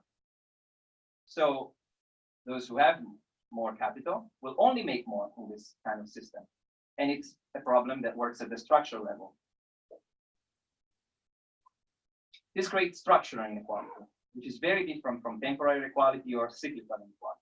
It means that it's in the system. So the story that we tell ourselves, or better yet, the fairy tale, is that this process is not only natural, every time he goes like this, it but changes it's the nature slot. of capitalism. And So I there is wonder if nothing someone's to do. doing it for him, or These things are just the way they are. these kind of slides are Now, bothering me. of course, But we all know that this is nonsense because there are countries that have successfully redistributed wealth through policies and through all sorts of innovations, such as Germany and South I Korea. thought this guy was going to talk about basic income. Quite, I'm going to jump ahead here. Is anyone going to be bothered or disturbed by me doing this? All I got to do is look for the slide that says basic income. Oh wait, okay, maybe that point. Maybe he's going to talk about that. We're all forgetting the most important thing, What? which is asking the right questions. Questions such as, how much will it cost? And how will you pay for it? How can you finance it? Will people stop working? Oh yeah, I guess maybe he said it about.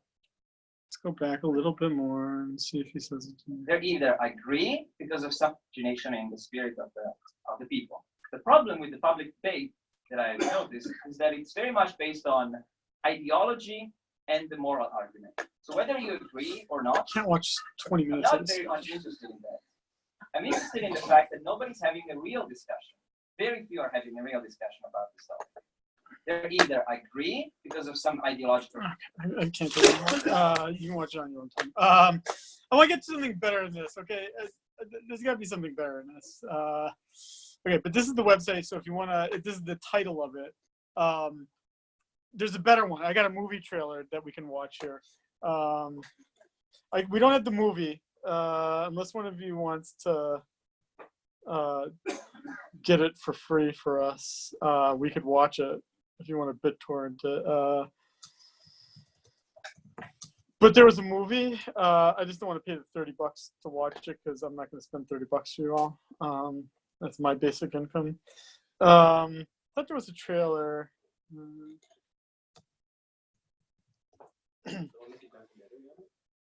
Yeah, so in Manitoba, Canada, they had a basic income experiment. I think in like a few towns or something like that. Here we go. So it's just a trailer.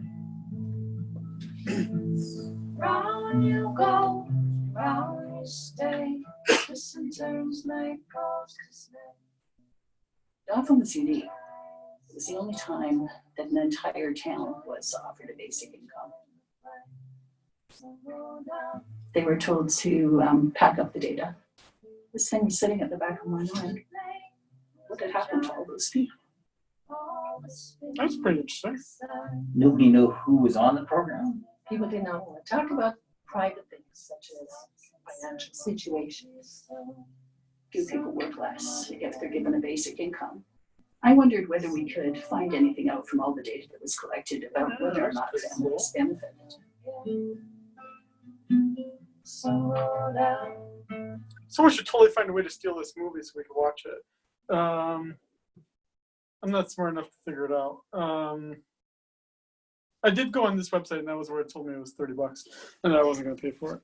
But someone really smart in here should stop playing a video game and figure it out for us. I don't even remember. What was it called? The Manitoba Story, a Basic Income Film. Maybe if I figure it out a bit more, I can. I was gonna watch this, but I watched this on my own time. The other one that I saw was this.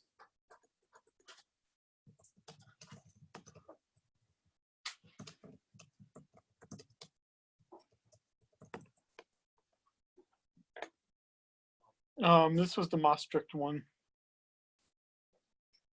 I don't want to watch it. It looks 16 minutes and could be just as shitty as the one we just saw. But yeah, the guy's gonna talk a lot. So this one I can do. Okay, so this one actually might be good because this one. So Financial Times. This would be like the Wall Street Journal equivalent in England. It's printed on pink paper. The Financial Times. I used to get it for like 2 years, and then my second son was born, and I couldn't afford that luxury. Unless I get basic income, maybe then I'll buy the Financial Times again. It's a cool newspaper. I can watch this for 5 minutes. I can do this. At first hearing, it sounds like a mad idea. Why That should means governments crazy. pay people not to work by providing all citizens with a universal basic income? But this idea is gaining ground as people fret about technological disruption means and worry. inequality. So could basic income be welfare for our digital age? To discuss this, I'm joined by Anthony Painter of the think tank RSA and Lex writer Giles Wilkes. Anthony, you've written a paper recently about this topic. Why do you think basic income is a good idea? It goes way beyond welfare. It's about the entire relationship between ourselves and the government and the support we get to enable us to live our lives. And our argument is very simple. Basic income is a basic foundation that allows people to build their lives, whether they're going to set up a business, work, learn, care for others. And that basic foundation of security is absolutely essential in these times. Okay, but if we're giving people money and they don't have to do anything in return, do we not have a risk that actually people just won't work at all, and then where will the next Haven't you just described just what the welfare state does, except it does it in a slightly more complicated way? They say, well, the state does need to help you if you don't have very much money, and we understand that there's terrible things happen to people if they go below a certain level, but we don't need to give money to literally everybody because most people are fine. Well, working lives are changing. And there's an argument about the future of work, and there's sort of apocalyptic scenarios about automation, all the rest of it. But already people are having to transition between careers, have to think about their future, have to prepare for the future. So it goes beyond those who are on low income. And the current system affects quite negatively people in the low pay, no pay bracket. But increasingly people... How does it affect them negatively? It essentially locks them in that position. So at the moment, if you're in a few hours of work, very low pay, your life is basically bouncing between the local job centre and low pay, low quality work. how do you get out of that position? Because actually the interference of the state with you in that system is forcing you to behave in a certain way that prevents you doing the longer term things that might be able to develop. But Anthony, just to cut in there, that's all fine, but why do people like the three of us need to be paid an extra amount of money from the state? Isn't that just dead weight? It's a very efficient way of distributing money, just like giving people a cash payment already. Already we all receive benefits. We receive National Health Service. Yeah. We pretty much all receive a personal Well, we allowance, don't, in the tax system. So actually the basic income builds on a lot of those things rather than replaces the current logic of the system entirely. But isn't it also slightly patronising to imply that just because we have a welfare system that pays people contingent on not being well off, they are forced, as you say, just to carry on staying in that position? I mean, everybody wants to better themselves. That tends to be the basic presumption of quite a lot of right-wing thinking people. They say, everyone wants to get on better, let's get out of their way. We're not automatons who just say, I tell you what, I'm not going to work because the state's giving me money down here. I couldn't agree with you more, actually, entirely right. And I think part of the logic of the current system is actually the opposite of that. We assume that people don't want to work. And because of that, it's the baggage that you build on top of the current system that matters, the conditionality, the sanctions, and so on.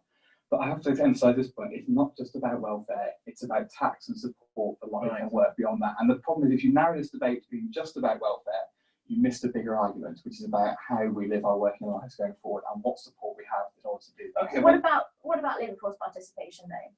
I mean, do you not think that actually we'll end up with much lower labour force participation at a time when we really need a lot of people to be working, not just for the sake of GDP growth, but also because there's lots of evidence that suggests that actually working is good for people? I don't think you will see that effect for the simple reason, actually, if you look at the level of the basic income we propose, which on 2012 price is £3,600 per person, more for their kids, and you combine that with the national living wage, there is a big incentive to work. And as Giles has already said, people have incentive to work anyway. There are certain groups that may not. And the reason they may not is because they want to retrain or they want to spend more time with their kids at a younger age. And that's what we found in basic income experiments in the States in the 1970s. And those are good impacts because there are some people who want to be away from the labour market because it helps build a more secure future for their families going forward. I mean, can I ask about you, yes, of course. Another point, you say, people say it's a simpler system, less interaction with the state. Can I ask you about a couple of things? Why is state interaction such a bad idea? We have quite a well-rated Job Centre Plus, which is good at getting people in, but you need people to have to go in, have conversations. And maybe I'll ask you to answer that one first, as it's a final point. Okay, fine. Well, I mean, if you look at the prison system, for example, it works. People are kept off streets. People who have commit crimes are punished. But actually, when you look at the detail of the reality of the way people are in the prison system, no one would say the system is working because it doesn't allow people to rehabilitate in a way that they might. It's the same with the welfare system. If you set that single metric, does it get people into work? Well, yes, in a short-term sense, it does. But the longer-term impacts of that in terms of mental health, family stability, pay progression, increasing skills, social mobility, I would say are very costly, and some of the evidence suggests that it is. So there is a tension between the short and the long term, and that's a price we pay for getting our employment up in the way that we're doing it now. Great. Anthony, Giles, thank you very much for joining us. That was a heated British debate, but I think we actually learned quite a bit there, or at least we're reminded of quite a few things. So, yeah, I mean, so it's kind of hard to, I mean, so I didn't watch this before, I mean, but, you know, the arguments being made there are a lot of what I kind of have written down. Make sure I've said everything I wanted to say.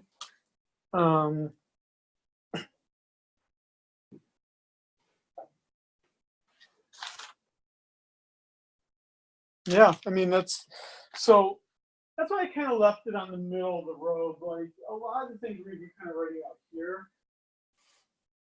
I mean, that's kind of why I'm not, like, totally on one side or the other. I mean, maybe I'm just not impassioned enough to pick a side or not, right? I mean, maybe that's my fault. But I think trying to be open about it, I can see the legitimacy of a lot of these points. And I can see a legitimacy of these points. I almost think, though, we almost need to pick your one or the other before you start talking about all this kind of stuff, right? Like, who's going to be eligible for it? How much are they going to get? I mean, by that point, you've already figured out you're going to get it if you're talking about who's going to get it. But, I mean, I guess the one thing I could say would be, I mean, as a citizen of our society, I guess I do feel kind of the most guilty about the ones that I told you about, which obviously I know I've committed to my memory for several years now, just because I feel kind of grumpy about it, is that old people vote, and that's why the poverty rate's 1 in 10, because right, politicians know that like old people have nothing to do except complain about the world and vote, right? So of course they're never going to take away, you know, Medicare, right? But certainly 2 years ago, again, I'm not trying to be grumpy about Trump just to be grumpy about Trump, but I thought it was kind of shitty thing to do to say, let's get rid of CHIP. Like, that just kind of seems like, you know, kicking a person when they're down, like, that just seems kind of wrong to me. And again, you can disagree. I don't care if you disagree with me, but it seems kind of wrong. But it also made me think about this a little bit further. It does make me wonder whether, for a universal basic income, whether, and again, I know most of you are not parents, but if you are a parent, you know, you do try to do the best for your child that you can. And if you know, yeah, some parents are richer, like, dude, I know some pretty damn rich parents. They piss me off with all the great things they have. I also know pretty poor parents, right? You sometimes think, wow, if they just had a little bit more, their child would really rise. Like, it's just that the child's not being given the opportunities that that child deserves. It almost makes me wonder, like, if we gave basically a universal basic income to old people in the form of Social Security, it almost feels like we should kind of just do it for children too, right? I mean, yes, the Catholics are going to benefit from that, right? Right, those who right, have lots of kids are going to obviously benefit from a universal basic income for children. But dude, I can tell you personally, second child isn't any cheaper than the first one, and yeah, expenses go up. You would think that the toys that work for your first child work for your second child, and I've got 2 boys. Dude, the second one wants his own toys, and then the first one gets grumpy when the second one's playing with the toy, because now the kid's all of a sudden taking interest in the toy they haven't played with for 4 years. Now all of a sudden Truman wants to play with squishy bath toys again. I mean, come on, like, can't give a guy a couple $100 to like get some new squishy bath toys. Right, but the idea too would be, and I think this is generally true, I mean, yes, we hear the news stories about shitty parents, but I think too most parents would be like, yeah, I'm going to send my kid to preschool, or I'm going to make sure my kid has, like, you know, books, or that I work 30 hours a week so that 10 hours a week I can spend time at home, right? The idea would be, it almost seems like it would be that you'd still keep the social safety net, or maybe you would get rid of some things like, I don't know, think about maybe like Head Start, where again, it's kind of hard to be, it's not hard to be eligible for Head Start, but it's hard to get into a Head Start program. So maybe you can get rid of some like low-hanging fruit to actually finance a basic income for children. And the example that I found was actually the British. So the British, these young chaps here, makes me want to become British.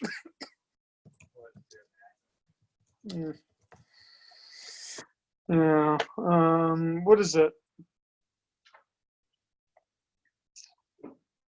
This is what they're saying you should get. There is but there is an amount that they get right now.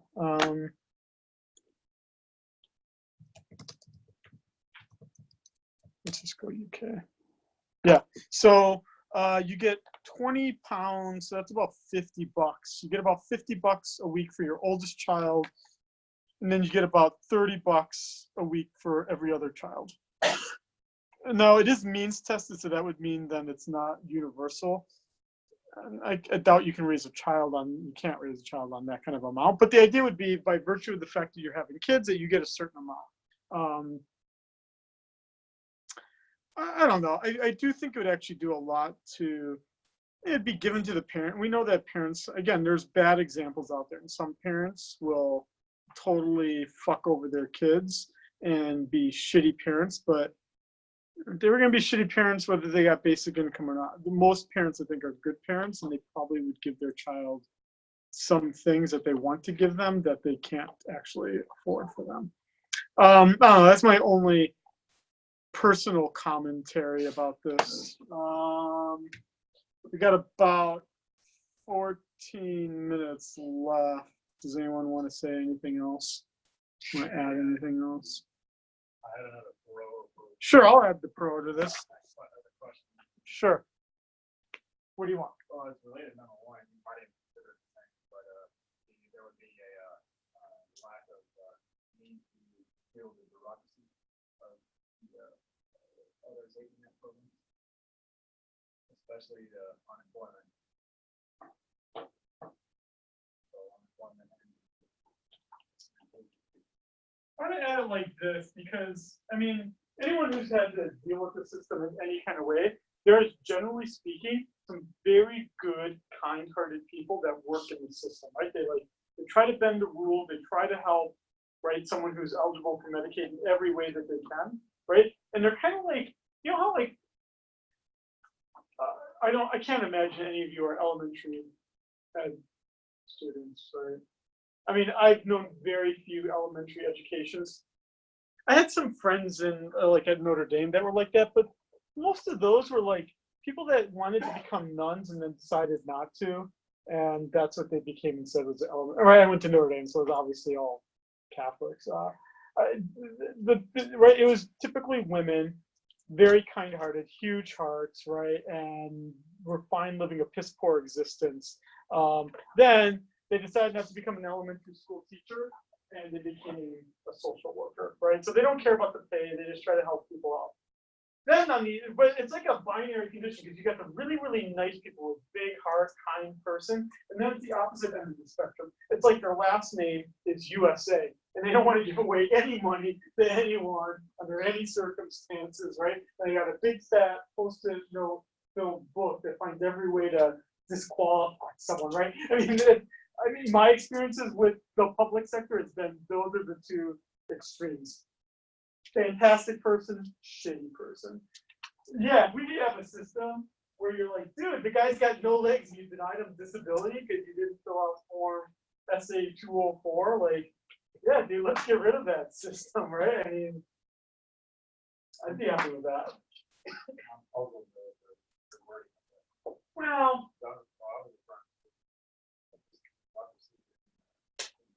what did you say, red tape? Yeah, that's like the term I was thinking earlier. Yeah. Right. Right. Well, I put it in quotes because I was saying that people have that title for their profession, but some people really live that, and then some people don't. You're referring to the one you're referring to the shooter. Yeah, exactly. Right. The ones that are not that have the job of gatekeeper. When there has to be some gatekeeping function to any benefit, but the problem with the gatekeeping function is that I think more often than a minimum, there's always going to be some wrong decisions made, but I think in our very large system, I see lots and lots of examples of wrong decisions made because, I mean, think of the skill set it requires to know. So for instance, to be declared disabled on Social Security isn't easy. Most people are denied the first time around. And we're not talking like, obviously the ones that have like no arms or legs and can't talk, I mean, they would get it faster. But let's just say you have a debilitating extreme case of ADHD, right? You got attention, your hyper deficit disorder, right? That means that you can't take a job. And let's throw in like, I don't know, what's that one disease or ailment when you like say swear words all the time? Tourette's, yeah. Let's say you have Tourette's and you have ADHD, right? Two things that, I mean, anyone could do, right? I mean, the way I talk, I think I found it, right? But I mean, you could imagine, right? Someone with that ailment can't get a job anywhere, right? And then they go to the judge, right? Social Security says, no, you don't have, you're just taking the money, right? And you go to a judge and the judge's like, you seem fine, you seem like you're swearing a lot, right? And then you get denied. Like, you can imagine, right? They're probably trained to say no more often than yes, right? And you can imagine, like, if I didn't go to enough school, let's say I dropped out in the 8th grade because I have this really bad ADHD, who's going to tell me what all forms I have to fill out and like go get a lawyer to like, get, right? So I mean, the cards are stacked against me to get this in this system, right? Most of the time, unless I like, marry someone sweet who's going to get me through this, or I get the good social worker, I'm kind of fucked, right? I mean, but so that's why I'm like, dude, if I could just give Tourette's guy $1,000 a month, I'd feel better off, right? I mean, what goes away? Let's say, how do we pay for this all? Well, hypothetically, let's say that the UBI does. So the estimate that I saw is that if you give away everything, so I know Yang and I were saying like you'd still get Section 8 housing and Social Security. Let's say you got rid of everything, and counter to what Levi is saying, what if we gave no one a choice? The amount that I've seen is that we all as Americans, for the Americans that are actually using the safety net, pay about $13,000. If you divide it, if you said no one gets anything, we're going to take the same amount we pay for the safety net and just divide it across all the Americans that exist, we would all get $13,000 a year. Each person would get $13,000 a year. That's a little over $1,000 a month. That's the estimate I saw. No, this was the remember that MIT study that one guy was showing? I read that study, and the study, as I kind of like quickly browsed through it, said that if you got rid of everything in the safety net, it works out to be about $13,000 a year per citizen, resident citizen. So, right, because obviously Americans that like live in Mexico year round, they wouldn't get it. Resident citizens would each get $13,000 a year. Babies, kids, old people, regular age, everyone gets $13,000. But you get nothing. You have no Social Security, nothing. So obviously Yang doesn't want that, right? Because even though he's not going to get elected, or at least he didn't make that debate, dude, he really wouldn't get elected, right? If he said I'm getting rid of Social Security because those old people are going to vote him, not vote for him. The person writing the paper, what did Yang say would be kept under his? So I'll post the, so what I'm gonna try to do here, also going to Gabby's point, for those reflection papers, I'm gonna post the instructions, give you the sample of how to do the reflection papers, but also there's gonna be the video that's gonna be recording my audio. It's just showing the top of the thing because I don't want to carry this thing around. So it's gonna be a video just showing the ceiling. You don't need a video of me, and I'm trying not to identify people who talk, and you shouldn't care what you each think about things anyway. But it's recording my voice, it's recording your voices, so you have some idea to remind you of what the thoughts are. If you don't like the audio quality of this, dude, turn your phone into a microphone, and if you want to carry something around with me, I'll carry something around with me. But I'm going to post the YouTube videos I did as well, so I'll post that Yang thing. I'll post this one we just watched. But again, yeah, this is a good use of my remaining 6 minutes. So you're going to have to write a paper that's 1 to 2 pages. Again, the first paragraph, paragraph 1, is going to be, you are going to remind me and remind yourself what universal basic income is. Dude, you could look it up on Wikipedia, right? You could look it up. If you just type it into Google, you can write a paragraph on that, not having completely toned out to all of this past 2 hours, right? I mean, my point, right? If we think about the relationship we have to each other, you want to do as least work as possible, right? I'm totally fine with that, right? And you want the best grade as possible. What are my objectives? I don't care what grade. I don't get paid any more or less for giving you A's or F's, right? My job, my pay is not determined by that. The only thing that I feel good about my job with is if you learn something or not. So if you did totally toned out and you're just going to look at the first paragraph on universal basic income on Wikipedia, I've at least now incentivized you to do that, and you will have done that. So first paragraph. This is going to be true of all of these topics. You're going to, in a few sentences in one paragraph, you're going to explain what the topic is.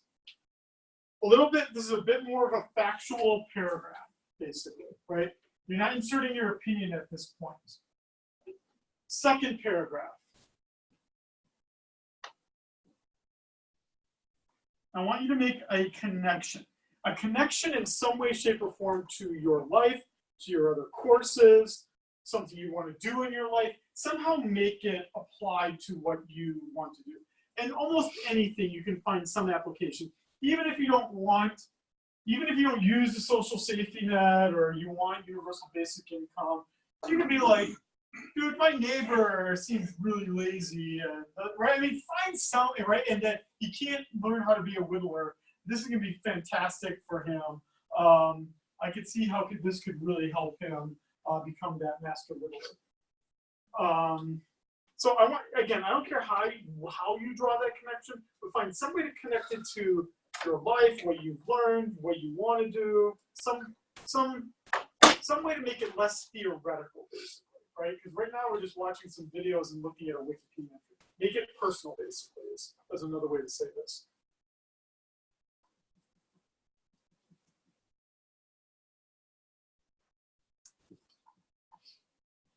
And I know just with like anything here, right? Just like in any class, I assume in general, if you're not saying anything in the class, it's not that you're not like thinking about it. Like it's either your personality type, right? That you are quiet, you listen to everyone else, or it could be you just don't have strong thoughts about it, right? Or it could be like you're hungover. I don't know what your reason is, right? But right, there's lots of reasons. Like, right, my wife, right? My wife's just a quiet person, so she sits in meetings, right, with lots of alpha males that talk a lot and like interrupt and everything, right? My wife sits there quiet. She certainly has thoughts, and she certainly tells me one, right? At the end of the day, right? But right, everyone's got a different personality, right? So I'm not assuming that just because you don't talk that you don't give a shit. I never would assume that, right? And just because you talk a lot, I also don't assume you know a lot either, right?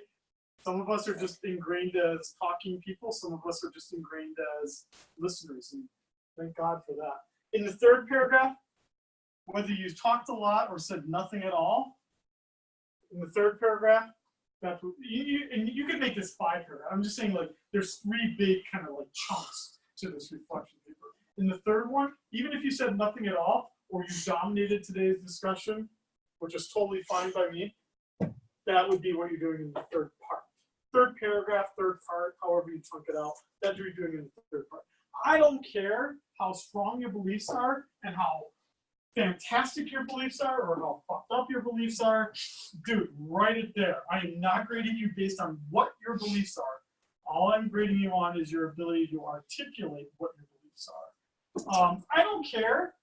They don't even have to be your beliefs. You could be like, Andrew Yang is that his first name, Andrew? Yeah. Andrew Yang is fantastic. And this is what he believes. And I believe it too. And you can just leave it as, I believe this too. But you would have to articulate what he believes, right?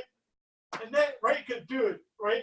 Look at the people that support whatever politics, right? Some people like Ige, right, and believe he walks on water. Some people think he's a bag of shit, right? He can't make any decision for his life, right? So we all know, right, in terms of you look at people who support different politicians, I don't think some of them give any independent thought to anything, and they just say, whatever that guy says or whatever that woman says, if that's how you want to treat this, far be it from me. I think that's how the world really works. But you then have to become informed about what that person believes to at least articulate that. See, what I'm saying here is that your opinion doesn't have to be original. Your opinion does not have to be, you don't have to write a manifesto here. You could just say, Andrew Yang is right, and this is what Andrew Yang believes, and I believe it too. And you'd have to say what he believes. That's fine. Again, 3 paragraphs or 3 chunks. If you take 5 paragraphs, I'll figure out what you're doing here. On the first one, so the first one will be due, I think I said February 2nd. February 2nd, so that's 10 days from now, or thereabouts. That's what I want you to post. The very first one, again, I'm going to grade it really lightly, meaning you can kind of fuck things up. I'll tell you exactly how you fucked it up. Or I'll say you did a fantastic job, keep doing this. Right, you'll probably get one of those 2 responses. And I'm very cautious when I'm about to say this, so I don't want you to not invest the time necessary. But I'm the only way to get a horrible grade on this first one is not doing it at all. If you do it, don't worry about your grade. You probably will, everyone will have a very small standard deviation. We'll have a very small deviation from everyone. Everyone will kind of basically get the same grade. Whether you did something fantastic or not. But I'm either gonna rip you to shreds because you really fucked it up, or I'm gonna give you lots of great thoughts and say you are a great person. You will something really great. Keep doing it. It's a lot easier to do something great and just have to keep repeating it than to just fuck this one up and then not really. Because the second one, I'm gonna grade it as if you now know what to do.